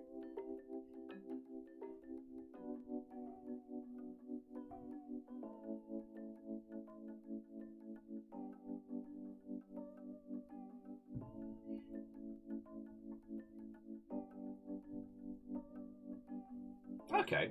Sorry, Caffeine was just charting their journey, which is they started in 3rd edition, grew into 3.5, and then refined tastes in Pathfinder and now 5th edition. Way cool.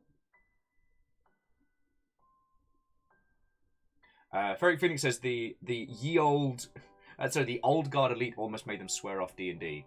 I mean, I was a different kind of pretentious when I started getting into tabletop stuff. Sorry, I've probably told most of you this story like 8 million times, but we have some new people, which gives me cause to tell the same story again.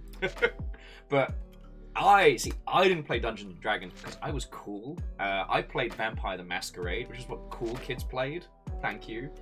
We're not like those D&D nerds. No, we're vampires. We're edgy. We're cool. Much like a Buffy the Vampire Slayer. Yeah, I know. I mean, system elitism is dumb in the best points. But that was where my start into that kind of stuff came from, and all the different variations back then. God, like, one of these days, I want to just sit down and work out like the change from old World of Darkness to, I mean, they might have even done multiple versions, but how the newer World of Darkness was a technically better system, but it was not as much fun because old World of Darkness had a certain like macabre humor to it. There was a ridiculousness, and whereas the newer World of Darkness was like gritty, like edgy post 2000s grimdark, and there was no fun to be had. You know, the idea was like World of Darkness is everything's bad all the time. And they switched from having like 15 different books for 15 different games to having one game where the core rules was what to do as a person, and then each supplemental book was like a plug-in for that. So like you'd have the vampire, the werewolf, etc. And so all those systems could interact with each other, which mechanically sounds brilliant, right? You know, you're just building this grand game where you could eventually have, you know, players from all walks of the mystical pantheon. From the mystical... where are my words going? If any of you hear like a dial-up noise coming through your computers, that's my brain trying to think of the correct words. The different mystical creatures from different systems, I think is what I was grasping for. But despite that being mechanically superior, it lost the ridiculousness of the previous systems, and I think it was all the poorer for it, you know what I mean? At least in my humble opinion, alright? Like, and again, by my own admission, like, it's not the system, it's the people you play it with. I found for a time I became enamored with the idea of tabletop systems and what they could do. So you'd hear about these strange little systems that would have like quirks and weirdness. There was a Matrix role-playing game for a while. It was terrible. We had a lot of fun with it because we were obsessed with the Matrix at that point, so like...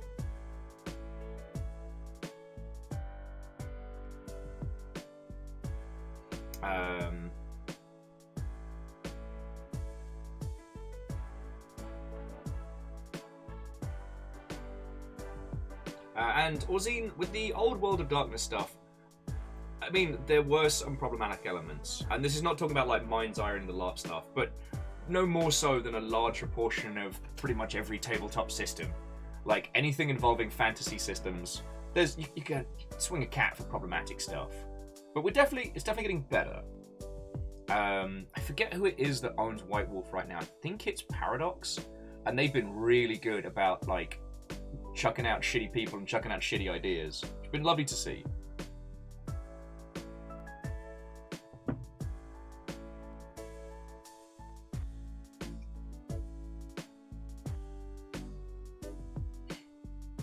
Moose no. No, I mean an official moose no on that one. Exclamation moose no.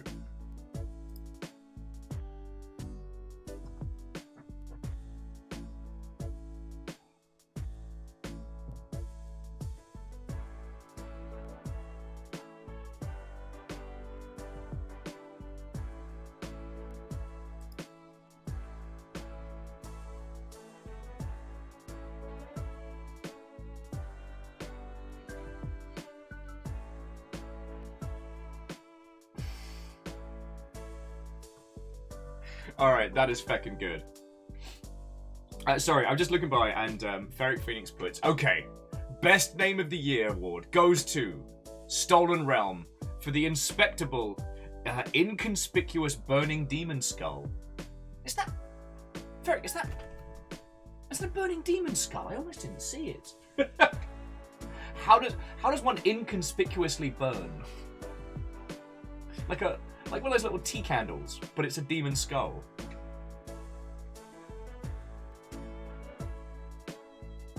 Is there a conspicuous one nearby? Is there a bigger, louder, fierier demon skull?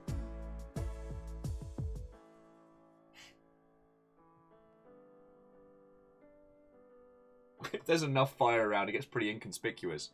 Inconspicuous by virtue of being in a burning building that's not a good stealth check. You can't camouflage yourself with fire. Right? Oh, lordy, lordy.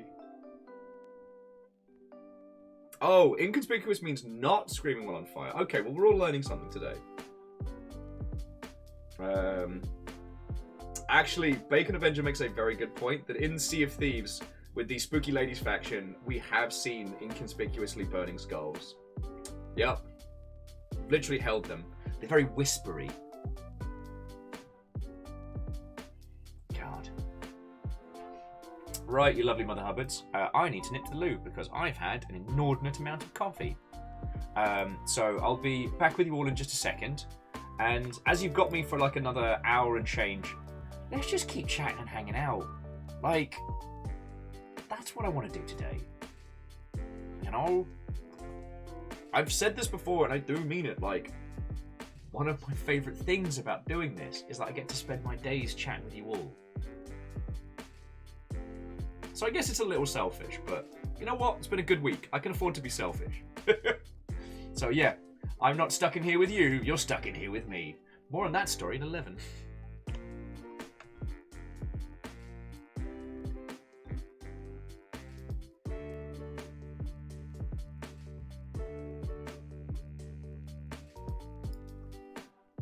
Flair, I'm gonna hang on, let me see some parts of my face. I'm gonna add this just because if you win the lottery, I can shamelessly mooch off you in the future. So, Flair will win the lottery. This is my longship decree. There we go. Now I'm gonna nip to the loo and I'll be back in just a second.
Oh,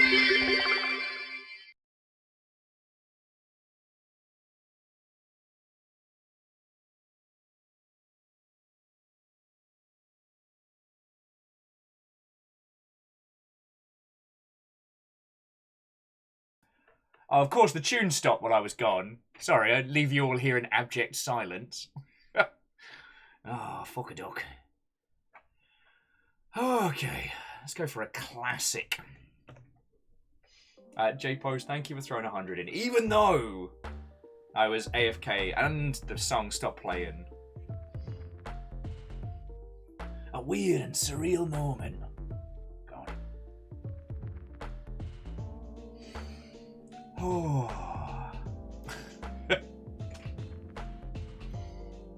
I mean, this would have been the point to like put on like a super loud like Sega, something like that. Air horn, wake everybody up. Oh. God. Oh, what a feckin' week, friends. What a feckin' week. While I am sorry we didn't end up doing Memnol today, I'm very glad that we've moved it to another day because I would have been a fucking disaster. Let me tell you. And especially with everybody looking forward to it and the amount of time that goes into it, like the idea that I would be the weak link in our on-running adventures. I guess I should explain Memnol to those of you who haven't been here before, because we have got a bunch of new people. So, as is legally mandated by our current ruler, Matt Mercer, every stream on this Twitch.television must have a D&D component at some time. It is legally mandated. As you know, we're not one to go against the rule of Mercer. But ages back, I was whinging about how I don't like a lot of streams of Dungeons & Dragons on this Twitch.television because one of the things that I enjoy is this. Like, I get to talk to you, and you lot can be like, oh, hey, here's my feelings on the thing. And we get to have like a back and forth. And I feel like a lot of D&D streams end up being kind of a, we are here as the grand players of this play, and you must sit in abject silence. And I'm not saying that that's necessarily bad, but it's not something that I like doing. I hate the idea that we could be having like a cool campaign, and you could be coming up with like snappy one-liners, and I wouldn't be able to like acknowledge that, So Baron came up with a format where it's me and all of you lot playing together. God. Sorry, Caffeine was saying that having Matt Mercer on the show would be insane. It would be. I mean, and Lizzie makes a good point. We did have Matt Mercer on the show, but you didn't know it. Again, for those of you who are new, we played the Blackout Club religiously for a few years, and would only find out after the story had concluded, the main story had come to a close, was that the Voices of the Gods was played by the cast of Critical Role. So yeah, we were there for the death of Matt Mercer. Fucking fascinating. I do feel that... Excuse me. I do feel that the Critical Role cast have reached to the point where, like, even getting like a response via email from them would be impossible at this point. As they probably have, like, the big weighty people knocking on their doors. For the long ship, we have to kind of hit that sweet spot where our industry friendos have cool things to talk about, but the rest of the world hasn't realized they're awesome, so we can have them on. Like Victoria Tran, who joined us for talking about Boyfriend Dungeon and things like that, and like new school styles of community management. And this was before the rest of the world suddenly went, oh hey, this person's really awesome. So that's the thing I'm going for. Like, remember when Zalavir came and hung out with us and just chatted on the line about, it was the, like, dystopian Pokemon Snap. Cellular Harvest, that was it. And I know I've said this a few times, but it makes me so happy. Not that we can take credit from it, but seeing Zalavir at GDC, seeing how many people wanted to, like, get to know him and chat with him, and how they held his opinion in such high regard made me really happy. Like, I can wholeheartedly see Zalavir becoming one of our industry's, like, cornerstones. And I think we're going to be richer for it, Not to put any fucking pressure on his shoulders. But that does mean that, like, getting his time becomes more and more difficult. We were talking about the Brothers Fabuloso, which, if you haven't seen it, is our Divinity 2 playthrough. And the idea was to get Laura and Xanavir, myself, together with the Gizzard Vizard, the Blizzard Lizard Wizard, played by none other than Rhymes with Moose, our own war crimes of puns committer. And love the idea. I've been craving to play through Divinity 2 properly. But now it's getting to the point where, like, the PAXs are starting up again, and Xanavir's gaming career is going incredibly well. And so it means getting their time is becoming harder and harder. And I'm worried that we may have got as much Divinity as possible just because those two are such successful people in their own right. You know what I mean? I mean, I'm a fucking disaster. It's been well documented.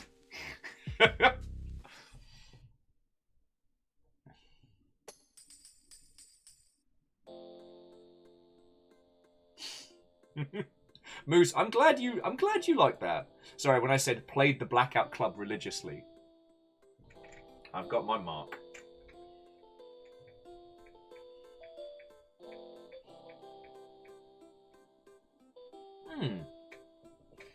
And Caffeine, you know what? It would be really cool to be able to sit down with Matt and be like, how has Twitch changed the game? One thing that's been very interesting is, like, the accessibility of watching other people play D&D has definitely opened up a lot more people to... I don't want to say self-analysis. God, that sounds super, super pretentious.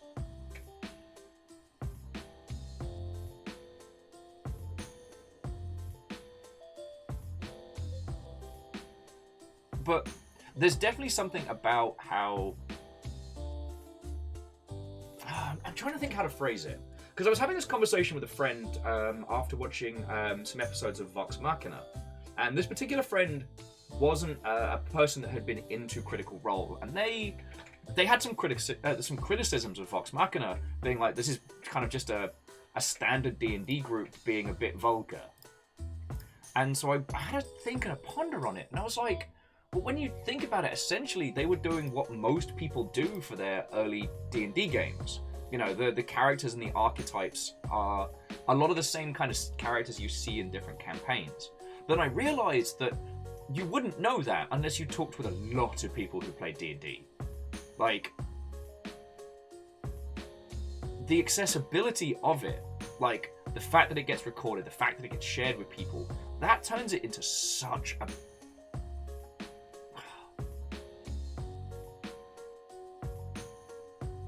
Friends, I think you can see what I'm grasping for here.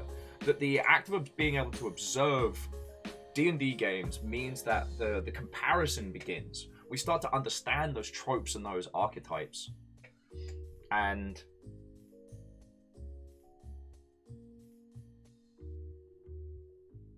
I mean, that's a whole thing to unpack right there.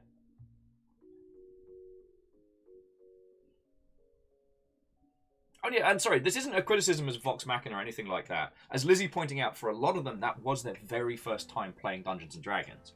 And when people are introduced to D&D for the first time, they tend to fall into, you know, a handful of like character creation categories. And that's entirely fine. It's also entirely fine to have a campaign that begins in a tavern with a shady guy in a corner, you know? You know, tropes aren't bad. Tropes are tools. How you use them defines whether they are bad or good.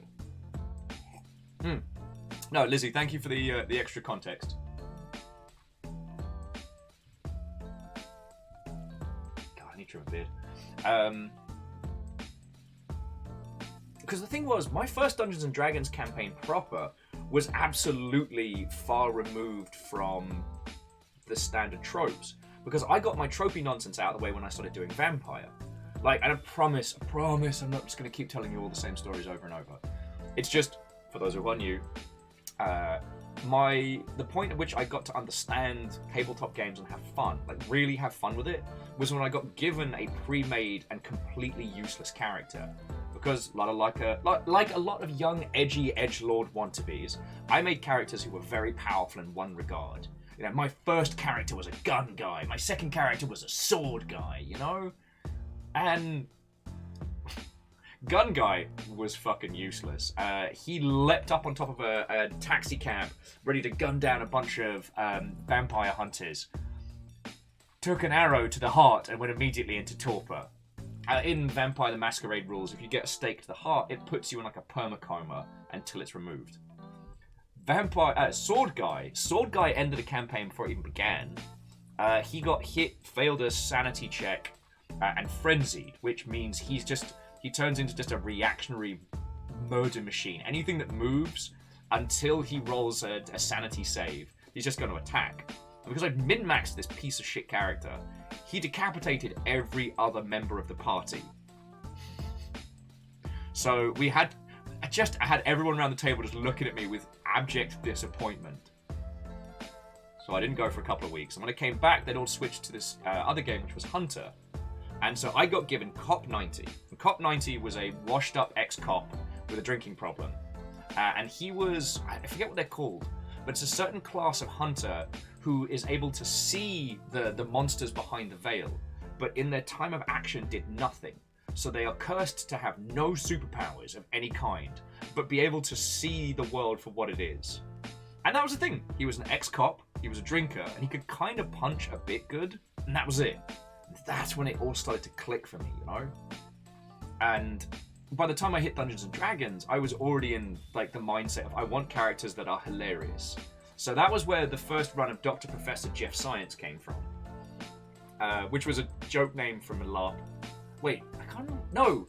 Dr. Professor Jeff Science came first in D&D and was then a LARP character. Sorry, Timelines. And he was a bastard. Squishy as all heck, like a light breeze could have killed him. But he was a wizard and a bastard. Using a combination of fire magic and nonsense. And as the heroes of Grolheim, we committed a great many crimes. And considering I've seen a lot of other people's D&D games now, excuse me, I'm very proud at how unique those crimes were. Sir, your house and your wife are dead. In that order. Oh, goody Miller. And the legend of the Goat King, where we declared that the goat would be the new ruler of Grolheim. Ah, good times. Murdering barkeeps, stealing their bars. Or I got a Demon's Eye installed. That was funny. The poor butler had just enough time to realise his betrayal before I burnt him alive. But creating characters around like a humorous nonsense idea rather than around being successful. Sorry, jumping back into it. Utopia Heart, how are you doing? Hello. We're just having a day in a natter, because I'm being selfish and I want to hang out and chat with you all rather than play video games. So yeah, you're not trapped in here with... I'm not trapped in here with you, you're trapped in here with me. Strager says, what was people's first watched real play RPG? Strager used to watch a group called Thursday Nights. God. Mine was the podcast of Acquisitions Inc. That was the first time I got into that. And God, those early episodes were so funny. They're just listening to a group of people get into Dungeons and Dragons for the first time, with kind of like the whole bit for Acquisitions Inc. was brilliant. That was my first one.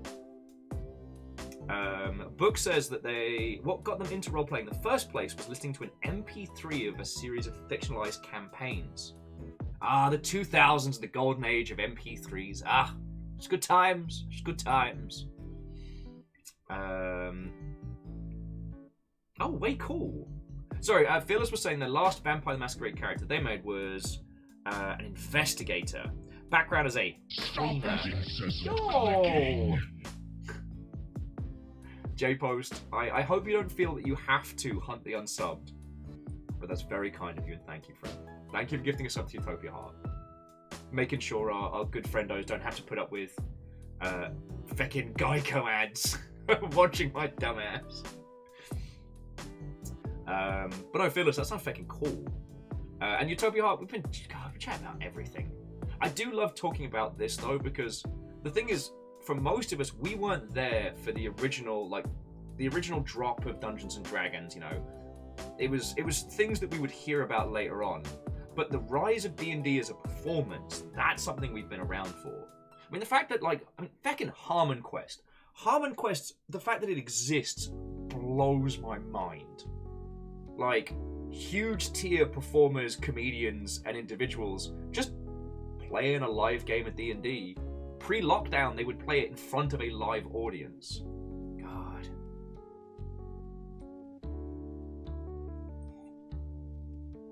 I did get to see a couple of live Acquisition Inc. games. The one where Jerry busted out a whole bunch of rhymes at the end of it was just mind-bogglingly brilliant. Now, Vanderbeester says they never really dug into Critical Roles or those kinds of podcasts and videos. They're playing tabletop RPGs since grade school, like way back in the days of 1st edition AD&D. And that's understandable. The things that... I understand the appeal of Dungeons & Dragons podcasts. Like, it's a fun story, but rather than it being like an audio book or an unfurling narrative, there's an organicness to it.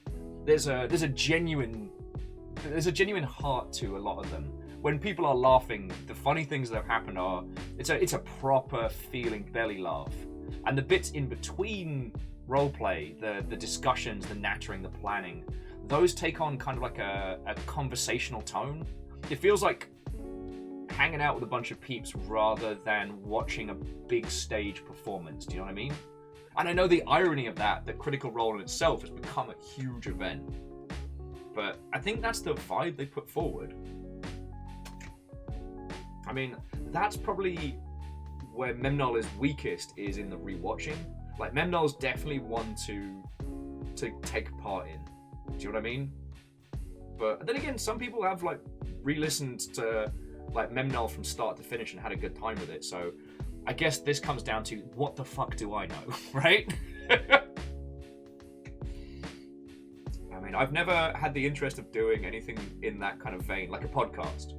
Although I am possibly going to bully a Perios into watching and rewatching an awful film until we unravel, and doing that as a podcast.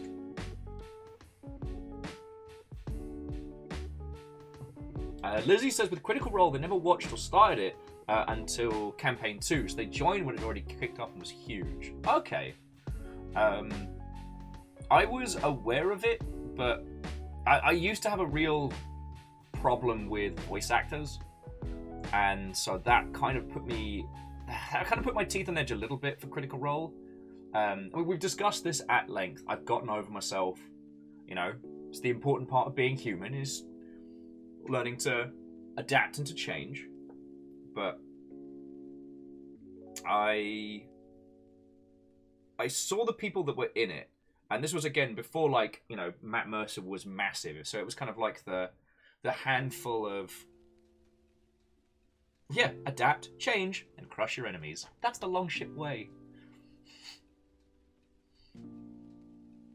So I kind of avoided Critical Role for quite some time. But again, that was my own personal biases. While it would turn out that the guy running the campaign was a jerk, back before The Escapist turned into a rancid cesspit of a hell site, they had a series called And I Hit It With My Axe, where a series of adult performers played Dungeons & Dragons. And when I say played D&D, I don't mean there was no fancy table, there was no, like, it was just a bunch of people playing a regular game of Dungeons & Dragons, like, filmed it on a handy cam kind of thing. And that was fascinating. Now, obviously, the reason why I started watching it, because I'd already listened to Acquisitions Inc. and stuff like that, the reason why I watched it was, as a lot of people, like, unless you actively go looking for it, like, the adult performing industry is not one that I knew anything about, and I'll be honest that there was a certain curiosity of, like, I'd never considered these people to be in nerd spheres, and one of those individuals is now, like, huge in the Dungeons & Dragons scene, and I hate that I'm blanking on her name. It's a fucking cool person. But no, it was interesting to watch a show like that, because it was like literal D&D. You know, paper, notes, No fancy minis, no carved wooden tables or anything like that. Just hanging out at somebody's house, rolling some dice. I didn't get into the Adventure Zone though, and I wonder if I missed out on that one. That's the one where I feel like I wish I'd been there from day one, you know? Because at least like the early campaigns of the Adventure Zone felt really grounded, and plus the humor of the McElroys. Fucking Garfield the Wizard, for feck's sake, like... good times, good times. Actually, I mean, what are you lot listening to? Are any of you listening to, like, tabletop or D&D stuff currently? And, like, if so, like, what's in your rotation? I'd be very curious to know, because I don't know, alright? Like, there are downsides to doing this whole streamery thing full time, and I don't have a lot of time to do like podcasts or long form content that requires a weekly upkeep. I feckin' love long form content because it's the shit I put on either to fall asleep to or chill out to. So, you know, if someone done a 2-hour video essay on the history of Berserk, the manga, feckin' brilliant, sign me up. But something with a requirement each week through stay current, that I find that threatening, you know? I'm barely keeping up with Attack on Titan. God. And the annoying thing is, for those of you who have watched, who are up to date with Attack on Titan, by the way, if you look at the new key art of the giant left shark coming up, like, the opening track is exactly what plays in my head. But the problem is, even though it's a fucking banger, the opening tune for the current series of Attack on Titan is in itself a spoiler. Like, that's why I'm not even naming it. Putting me in this incredibly awkward position. So Lizzie was saying that the first play series they watched was Wheaton's Titan's Grave, and that was because of Hank Green. God.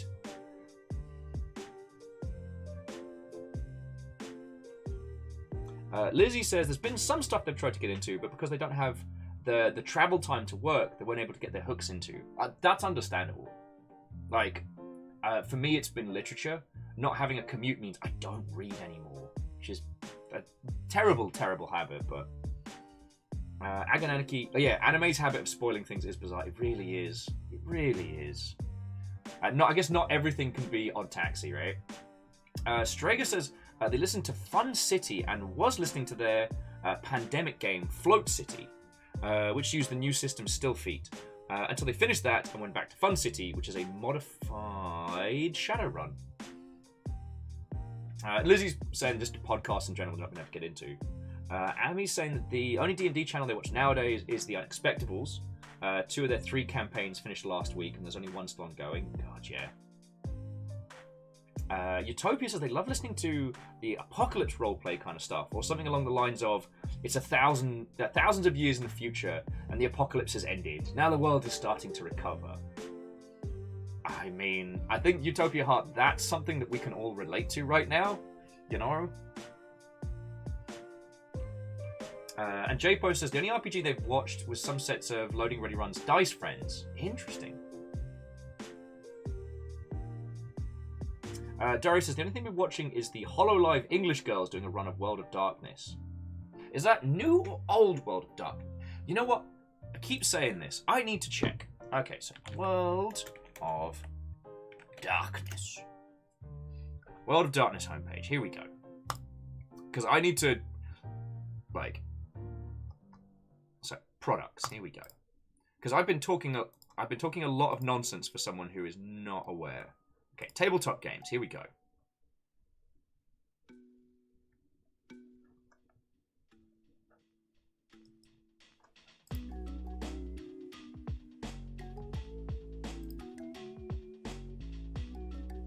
Alright, so it seems that there is a new version of Vampire the Masquerade 5th edition, which is in itself a standalone book.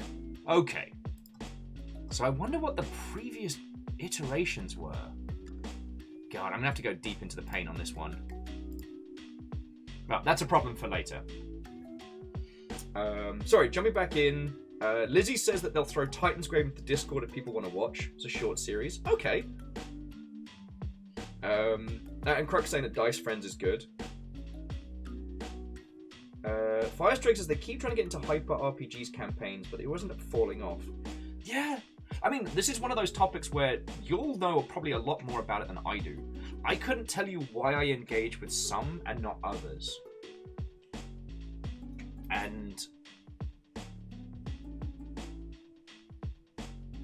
I mean, obviously the whole thing about the threat of content when it comes to Critical Role is definitely a thing to discuss. You know, it's an unwieldy amount of content if you ever wish to get into it. But as for other things, I still don't know why some hit hooks and others don't. I think that for a lot of them for a lot of the different campaigns, having a personality to bring you into it is definitely one of the things that can bring you in and keep you. You know, I've tried watching a few D&D games of just people I've never known of, and unless that particular session hits on something really good, or usually something really humorous, it's hard to be engaged and stay engaged, you know what I mean?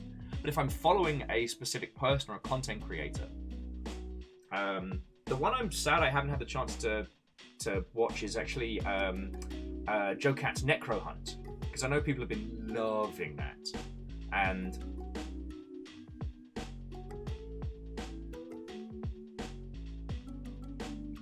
God. But a lot of the live sessions were happening whilst we were going on, and them's the breaks.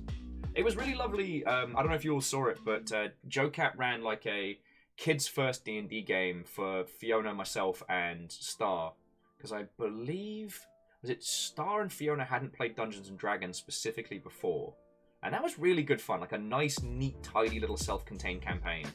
But I can also understand that for somebody like Joe Cat, where you become synonymous with a system, that there's a want to kind of do weird and different things with it.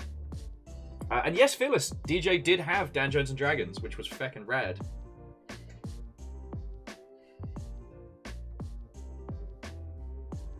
Like, I still remember some of the stuff DJ showed me for that campaign. It was fucking brilliant. But I think that was as much a casualty of the fuckery as anything else, you know? Ah. Not sure if Mini Moped or Chainsaw Man.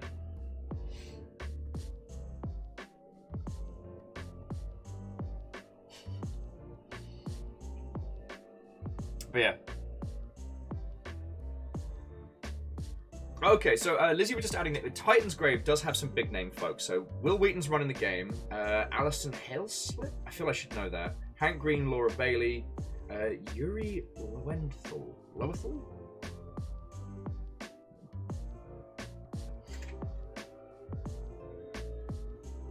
But yeah, I mean, I'm by no means a personality friend, so I can't see me being like a guest on anything like that. And honestly, the thing that I'm missing is Dungeons and Dragons with people in the same place. Like over the internet is perfectly acceptable, but I miss the snappy comedic timing of being ridiculous. Like one of these days, I might talk to my my friend and see about resurrecting the heroes of Grelheim. But we were such villains. Oh, Lizzie's saying Yuri's a big name in voiceover and anime. Okay. Lost Flower says that Dimension 20 is a fun group in their opinion. Way cool. What's their bit? See, friends, I know I get into the weeds about video games because, like, that's the art medium that I know and that I love. But nerdery is where I'm, you know, officially parked. And when it comes to especially stuff like D&D podcasts and things like that, I don't know them, but I wanna. And I feel that considering how games and tabletop games have changed due to the creation of Twitch, Darts Television, and, you know, the rise of the podcast, the fact that even a small game can find an audience, I think that has changed things. We've talked a lot about the Blackout Club and its live performers, but we've not really mastered role-playing video games, in my humble opinion. It's getting better. I mean, with the rise of like role-play servers for like popular games and things like that, you're no longer limited to like the obscure within the obscura to get involved with digital role-play stuff. But video games still have a long way to go, and I guess trying to understand the audience perspective of Dungeons and Dragons is something that I'm fascinated by. Does that make sense? Oh, do not ooh-woo at me, Shackle. Shackle Mothra left-hand drive Draconis. Do not ooh-woo up in this place. I've had my fill of ooh-woo nonsense for 1,000 years and 1,000 years more. Shackle, we've just ended up having another chat day. Well, we're talking about Dungeons and Dragons podcasts, and I was asking people like the ones they like and why they like them. I'm just more to help me understand, you know what I mean?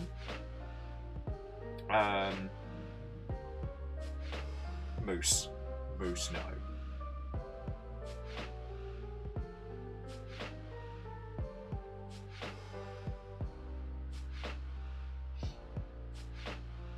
Okay.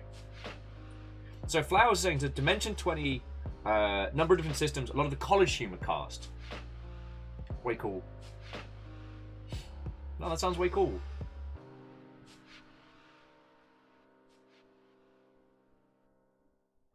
But yeah, I think if, personally, if I was going to do anything like that in the future, I'd want to be doing something like in a physical space with people.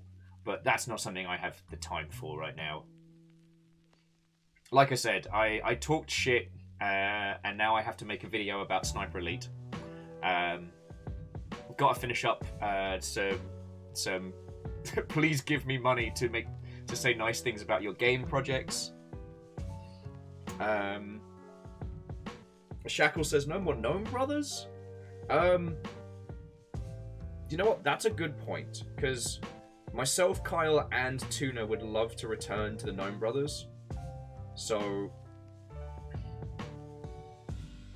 thing is, Oak Hollow's not a small operation. Oak Hollow is a huge, like, team setup.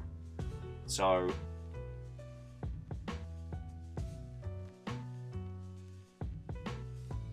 maybe Return to Oak Hollow should be something considered like post Memnol Season 2. I don't know. Like I said, I have not had much time to rub together. So, God, Oak Hollow's fucking grand.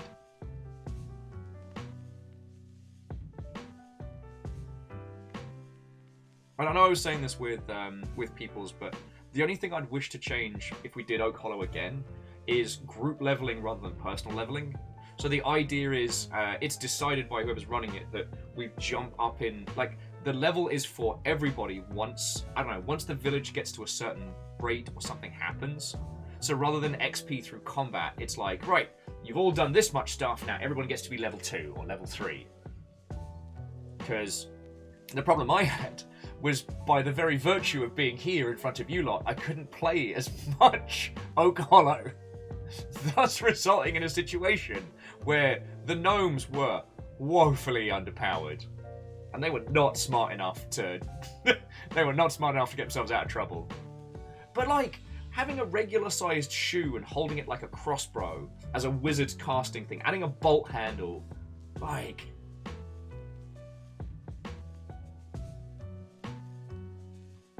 you're now reliably eating. Level up! See, I like that.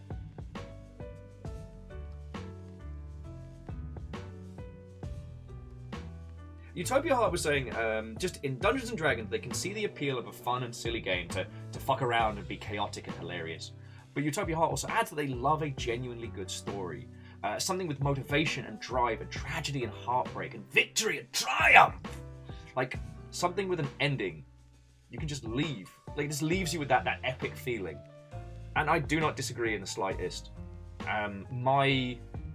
You saw with Season 1, like, we started with ridiculousness and chaos, and never in my life has Africa by Toto been a song that made me cry, except for that day. God, it was good.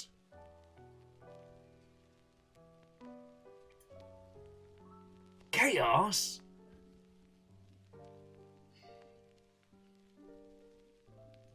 Pun Spectre was just... sorry, Pun Spectre and Kathy... Well, sorry, Kathy was saying if we resurrect Oak Hollow, Milestone would be better than XP leveling. Agree. Pun Spectre was saying that story leveling always feels better.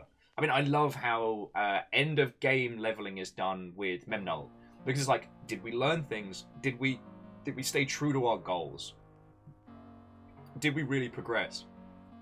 Because, as you know, I've been dabbling in the TikToks, which is an entertaining way to keep one's mind from turning to jello. And one of the memes going round is about how, in a system where you only level by fighting, what does wizard school look like? Be like, oh hey, welcome in, kid. I know you thought you were going to learn spells from a book, but we're just going to go out and murder a bunch of goblins. Like, that's how you're learning wizard shit. None of this studying, there's no tests, there's no books here. Let's just go kill some fuckers. And that continues to make me laugh. Excuse me, sir, I thought we were going to be learning magic. You are. Through murder. Bring a shovel. Oh, lordy, lordy. Sorry. I think about it a lot. I think about a lot of stuff a lot. I spend too much time alone.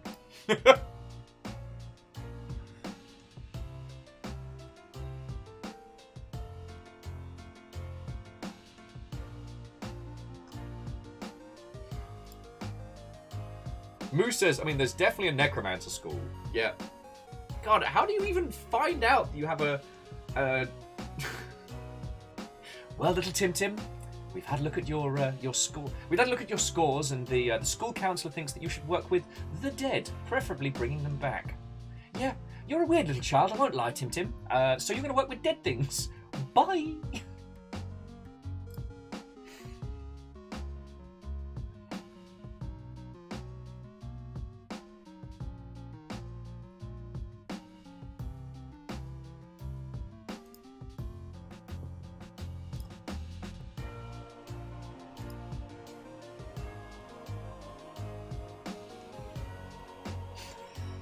Okay, I like that. Pun Spectre, necromancy school. Don't we have healing, sir? Of course we do. When only raise your spirits, raise your body as well. Sorry, smallest waffle with, you are learning spellcraft and school's in session. Just punches the kid in the face. Okay, hello children. Settle down. My name is Professor Overguard. I will be teaching you pyromancy and advanced chemical reactions. Today's lesson is pain. Just start wailing into a child. Just immediately turns into WrestleMania. How do we cast Fireball, Tim? How do we cast?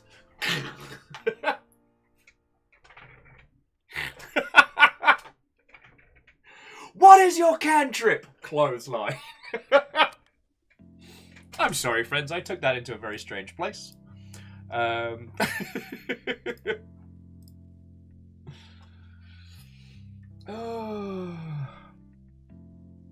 God. I mean, I will say, so Utopia Heart, I absolutely agree with you, like with the epic stories and the things you can weave. But we must remember that the thing about tabletop games is collaborative storytelling first and foremost. How you, as a game master, choose to tell the story, or how you choose to set the scene, and where you try and signpost players to, and how you unfurl things to them, like finding that harmony, that symbiosis between whatever the players are throwing and whatever you are putting down, that's the sweet spot. And through that, while you can have like epics and arcs and characters and elements, finding the way in which those elements fill in with what the players want to do. A lot of D&D campaigns do start very silly, and they do start very ridiculous, because for both new and old players alike, like there's an excitement and there's a real joy by the first time sitting down and introducing your characters. someone in the group will have sat down and come up with something that is either pun-based or has some kind of hilarity to it. So letting players like feel out and explore that space with those characters, and then how you unfurl a story with them. That's the thing I find so fascinating. You know, with video games, we have to kind of guess what our players are going to be like. We have to kind of theorize what they might do and see how they play in the space as best we can. We don't have the tools to articulate the story and the narrative and the situations to fit them. We all know your wizard school specialty would be wafflemancy. Batter up. Batter up! Actually, we know it would be poisons and constitution. My name's Professor Overguard. I'm gonna teach you little fucks how to drink a potion. But sir, I don't feel so good. That's damn right you don't.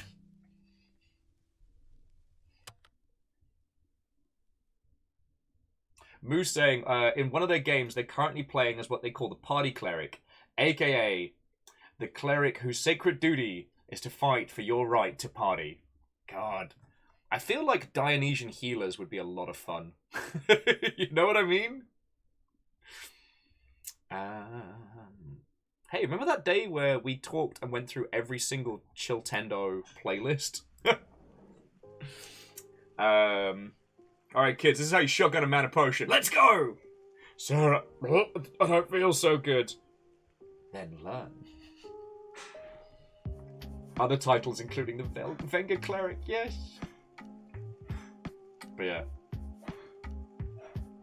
Like I said, friends, at some point I want to get Null on the line, and I really do want to talk about like the challenges he faced when doing the Blackout Club, because you know people don't do that kind of thing in video games, and it's the closest to a proper LARP that I've seen in quite some time, you know?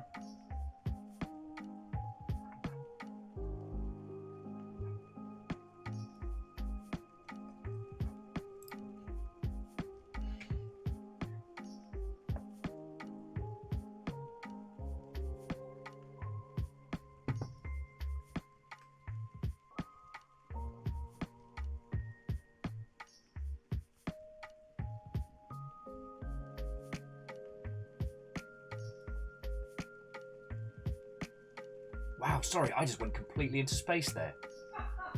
Oh, I don't know if you all heard that. How long was I gone? Fuck, friends, I'm so sorry. I thought you were listening to something. Apart from the sound of my brain in re-entry. Fuck. It's burning. Yeah.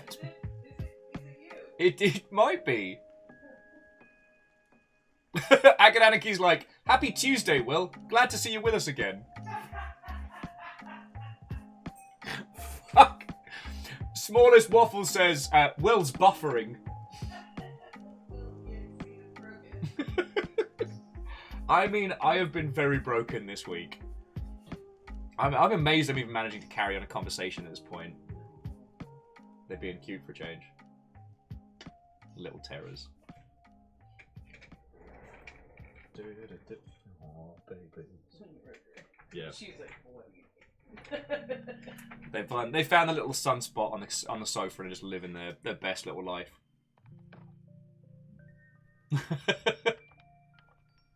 Matrick, thank you kindly. No, between like Longship Day on Wednesday and last night's Sea of Thieves, I feel like it's just been max tier. Look outside. I'm trying to talk to the internet! Sorry, max tier. It's max tier, like, beautiful right now. It's raining. It's raining, but the sun's out. Oh, pretty. That's a thing that doesn't happen in Seattle. I always like to think that's a glitch in the Matrix. Like someone turned on the weather settings and forgot to... Oh, shit. Yeah. No, it's real pretty. It really is. Oh, Jesus. Fox. Oh, Moose would like to officially request a picture of the puppies enjoying the sunspot. Alright, I got you. Thank you. We got you, Moose. Okay, you know what? I'd like to hear about some of your favourite characters, friends. We've got time. I'm going to be passing us over to Sober in a little bit, because I've got to be a contestant on Twitch Tacto. Wait, I don't know if I'm a contestant or if I'm a vehicle for Twitch Tacto. I'm actually not sure my involvement in this one. God, I'm showing up like peak Grey Gandalf style. A little, like, half-cut, confused, late. Oh, Strager, did nothing interesting happen on Longship Day? Ah, it must have been my imagination. We weren't introduced to, what was it, Jarl Infinitus. Crux says I'm the prize. Greetings and welcome to Twitch Tactour. Today's prize will be a whole human. This one, well overguard, slightly used, little bit broken. No refunds.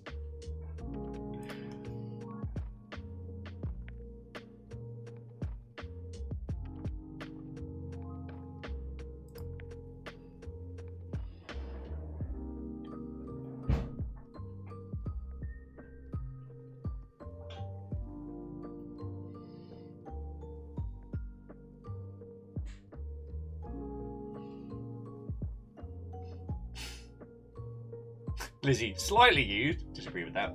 I mean, they're selling it. Oh, Bleeding Nora, friends, Bleeding Nora.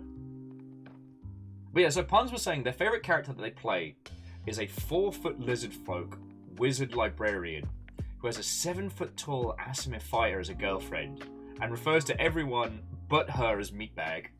Like, having fun with it. It's... God... I'm trying to think of a really good example of something similar, like the humorous character that makes a campaign. But I'm definitely drawing a blank, dear friends. Definitely drawing a blank. Oh boy.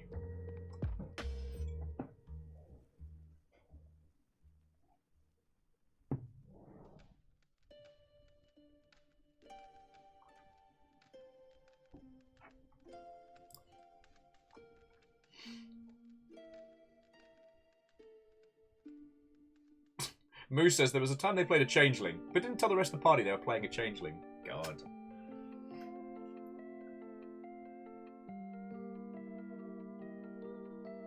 Pun says they've made it their goal to have almost all of their NPCs not have tragic backstories. Now that's a challenge. In fact, the main town is almost all of them are retired adventurers. That's cool. And Striggs used to play a arrogant pacifist illusionist wizard that before the campaigns had only existed in academia. She believed that illusion was the true great magic and was questing to find the lost spells of it. That translated into working with the DM to incorporate older edition illusions magic in. Oh, like it. Oh, and Lance, what ho? I guess we're talking tabletop in general. The conversation kind of evolved from... I was discussing how D&D transmogrifying through Twitch and becoming kind of in some circles becoming a performative element, and then that kind of morphed into tell me about your favorite character, because I told people about Dr. Professor Jeff Science, who did many crimes. His little hook was whilst despite primarily being a fire mage, he only ever used fire magic to cover up murders or to do murders. But the rest of the time, he'd only ever cast like non-fire spells to be able to have like a little hat tip. He basically looked like the bad guy from Gangs of New York, and was a bastard, but a very charming bastard. We basically charisma checked our way out of many, many, many crimes. And God, it was just the fact that somehow we'd always come out as the hero. That was the thing that was so bizarre. Like, we started a fire because we failed to assassinate somebody's wife. And the fire spread throughout the town. So we ran around, like, with the initial, getting everybody out of their houses and safe, and then helping put out the fire.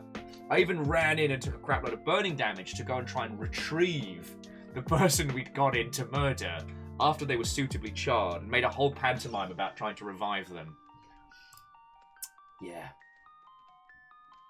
That was a good time.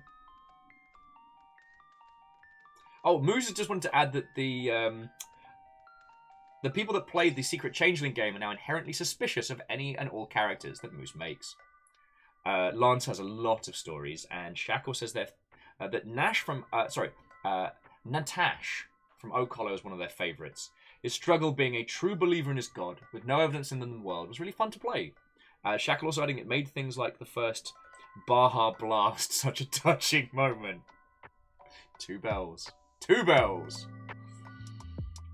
God. Lance says, let's talk about their barbarian Krug who assumed everyone was always telling the truth. Yes. But it was one of the things that D&D TikTok has exposed me to a lot of bad takes when it comes to character creation and character performance. And it's been interesting because, like, I often forget. Hey! What ho, Vikings? How is everyone's Saturday? It's bloody marvellous. We've just been chatting for the last 4 hours. I'm going to pass everybody over to Sober in a little bit. Because I'm going to be on their Twitch Tac Toe. It's a mouthful and a half. I'm going to be on their little show at about 7. So I'll pass you on over. That gives me a chance to have some water, remember how to speak well.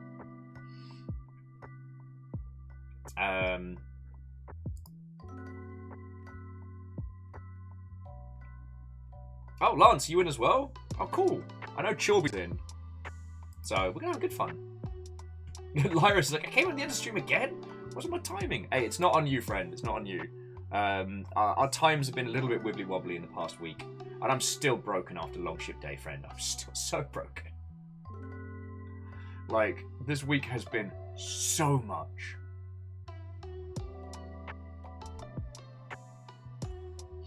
Smallest Waffle says one of their favourite characters they played is Marvuldio Farwalker. Enormous, dumb, relentlessly supported to a fault. This entire fighter toolkit was built around being a support tank. The name is always spelled all caps. I fucking love it. God. But no, one of the interesting things was I got introduced to the Scooby Snack rule through the use of TikTok, and I'm kind of a little annoyed by it. Okay, so the Scooby Snack rule is a DM saying that they would allow characters to play cowards, but under the proviso that they must have, like, under the proviso that for the bit, you know, they must be able to go into the situation under, you know, the one Scooby Snack rule. So you're playing a coward character, and there is, I don't know, a haunted tomb or something, and your character goes, I don't want to go in there. And so the DM's able to go, well, what about for a Scooby Snack? Referencing Scooby-Doo, of course, or 2 Scooby Snacks, but having like a way to bribe the character to go into that situation. I very much dislike that, because for me it's like, so this person has a character that does not want to do the thing. You as the DM, rather than working with them, feel the need to have a system in place to make sure that they always do the thing. That's very railroady. It's very railroady. I mean, why doesn't the bad thing come to them? Like, if they don't go to the tomb of Evil Skeleton, one of the Evil Skeleton shows up at the fucking inn, like, knocking shit down and being like, what up? Should have stopped me when I was in my tomb, but now I'm pissed off and angry. You know what I mean? I don't want to highlight bad takes, and I don't want to, like, focus on, like, bad DMs. It was just an interesting thing to observe, you know what I mean? Sorry, jumping back in. So Lance played a character who was a demigod whose patron was Apollo. He is dead broke and stole a toy bow and arrow set from Toys R Us. Normally it's just a Nerf toy, but when you imbue things with Apollo's blessing, it becomes a bit more formidable. Okay.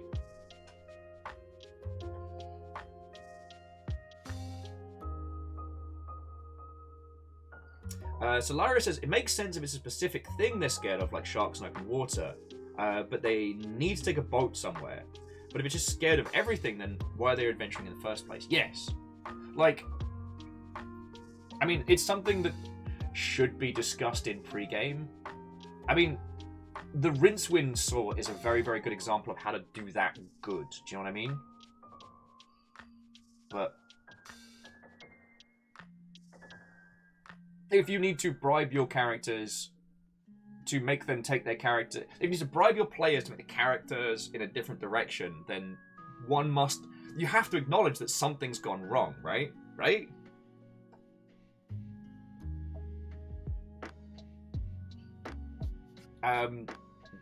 Now, when it comes to travel, I do think that the B.A. Baracus rule is important. I don't know, everybody has a different name for it, but I always like to think about it as the B.A. Baracus because he doesn't fly, because he's scared of heights and scared of flying. But the A-Team often have to take helicopters or planes because of the show. So, you know, they've got the drugged milk, or they're knocking him out, or they're giving him an injection. Like, I'm always against taking away players' agency, especially in tabletop, because player agency is the whole bloody point of being there. But if you need to get a player from one point to another, like the old, like, kosh on the back of the head, wake up in a jail cell's entirely fine as well. Do you know what I mean? Because that way you're not making the character play against their nature, you're taking them from one situation to another. You all saw Baron did that a bunch with me during Memnol, where either we'd gotten the wrong end of the stick, or like there wasn't a clear, concise choice of what we were going to do. So in those situations, we ended up just kind of like bonking old thing that run fast on the head and then dropping them down somewhere else.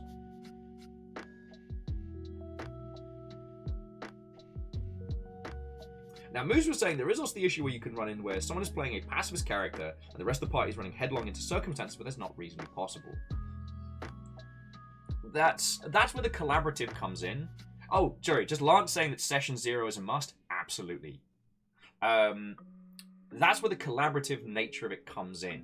Like, the reason I hate the Scooby Snack rule is because that is the DM saying, I want you to do this. And if you say no to doing this, then there is a rule in place where you have to do this, otherwise feck you. Like, you can see how that's... But if you have a group playing in a certain way and a player that is actively trying to pull everything off in a different direction, like, that's not fun for anybody. That's not cool. That's not good. Now, I am not an experienced... I'm not an experienced person running tabletop stuff.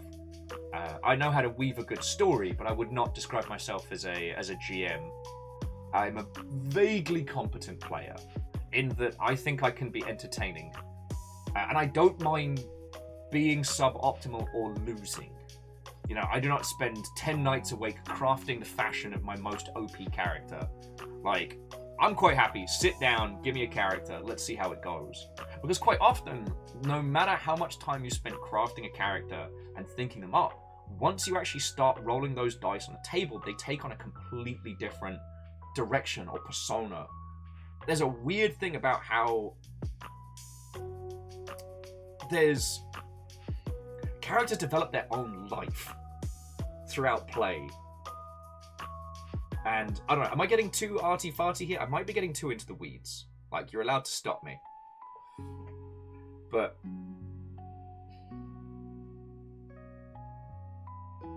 sometimes the natural way in which a tabletop character evolves takes it in a direction you never expected.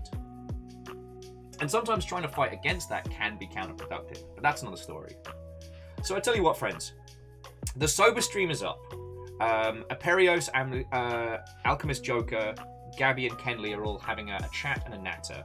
So I'm going to be on their show in about 40 minutes. So I'm going to roll credits and say my thank yous. If you all want to keep talking about Dungeons & Dragons stuff, we have the Dice and Yet More Dice channel in Discord. Also, if you cast your mind to Discord, you can look at the puppies having a snooze. So yeah, Lance, I'll see you over there. Myself, Lance, Chorby, and some other people will be part of the Twitch Tacto show at about 7. So, yeah. Feel free to heckle me from the sidelines, dear friends. Now, the sober stream is front page, but it seems that there's only a handful of people having a natter. So, despite the fact that it says there's 1,000 people watching, there's only about like 4 or 5 chatting. So it shouldn't be too much of a wave of nonsense. So yeah. Credits. Let's raid into sober. Let's go from there. Friends, thank you so much for indulging me a day of just chatting. Like, this is the friendos across the pub table chat. This is the, you know, I'm too tired and too broken to think of anything clever, so let's just hang out and natter. Like, thank you. I really fucking love this.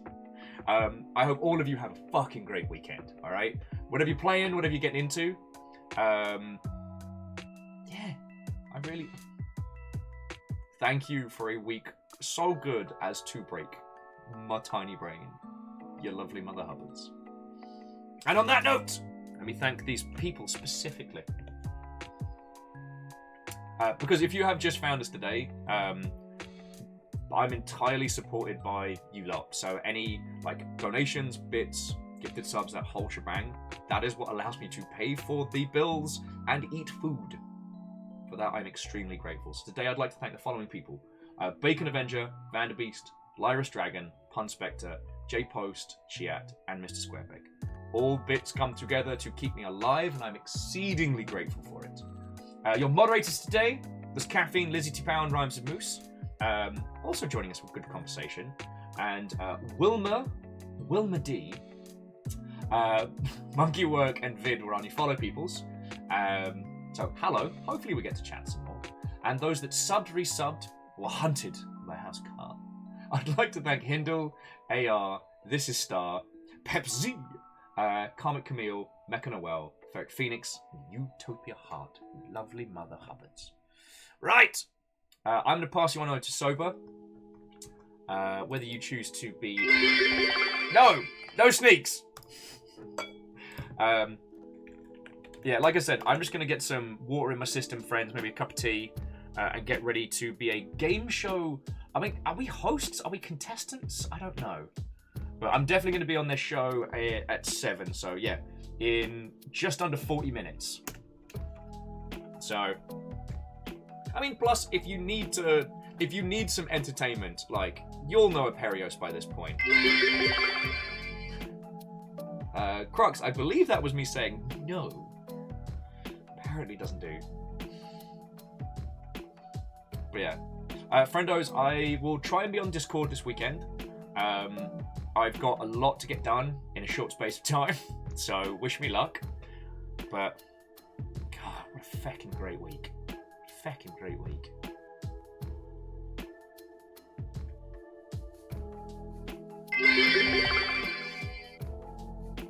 Heckled. Terrors, a lot of you.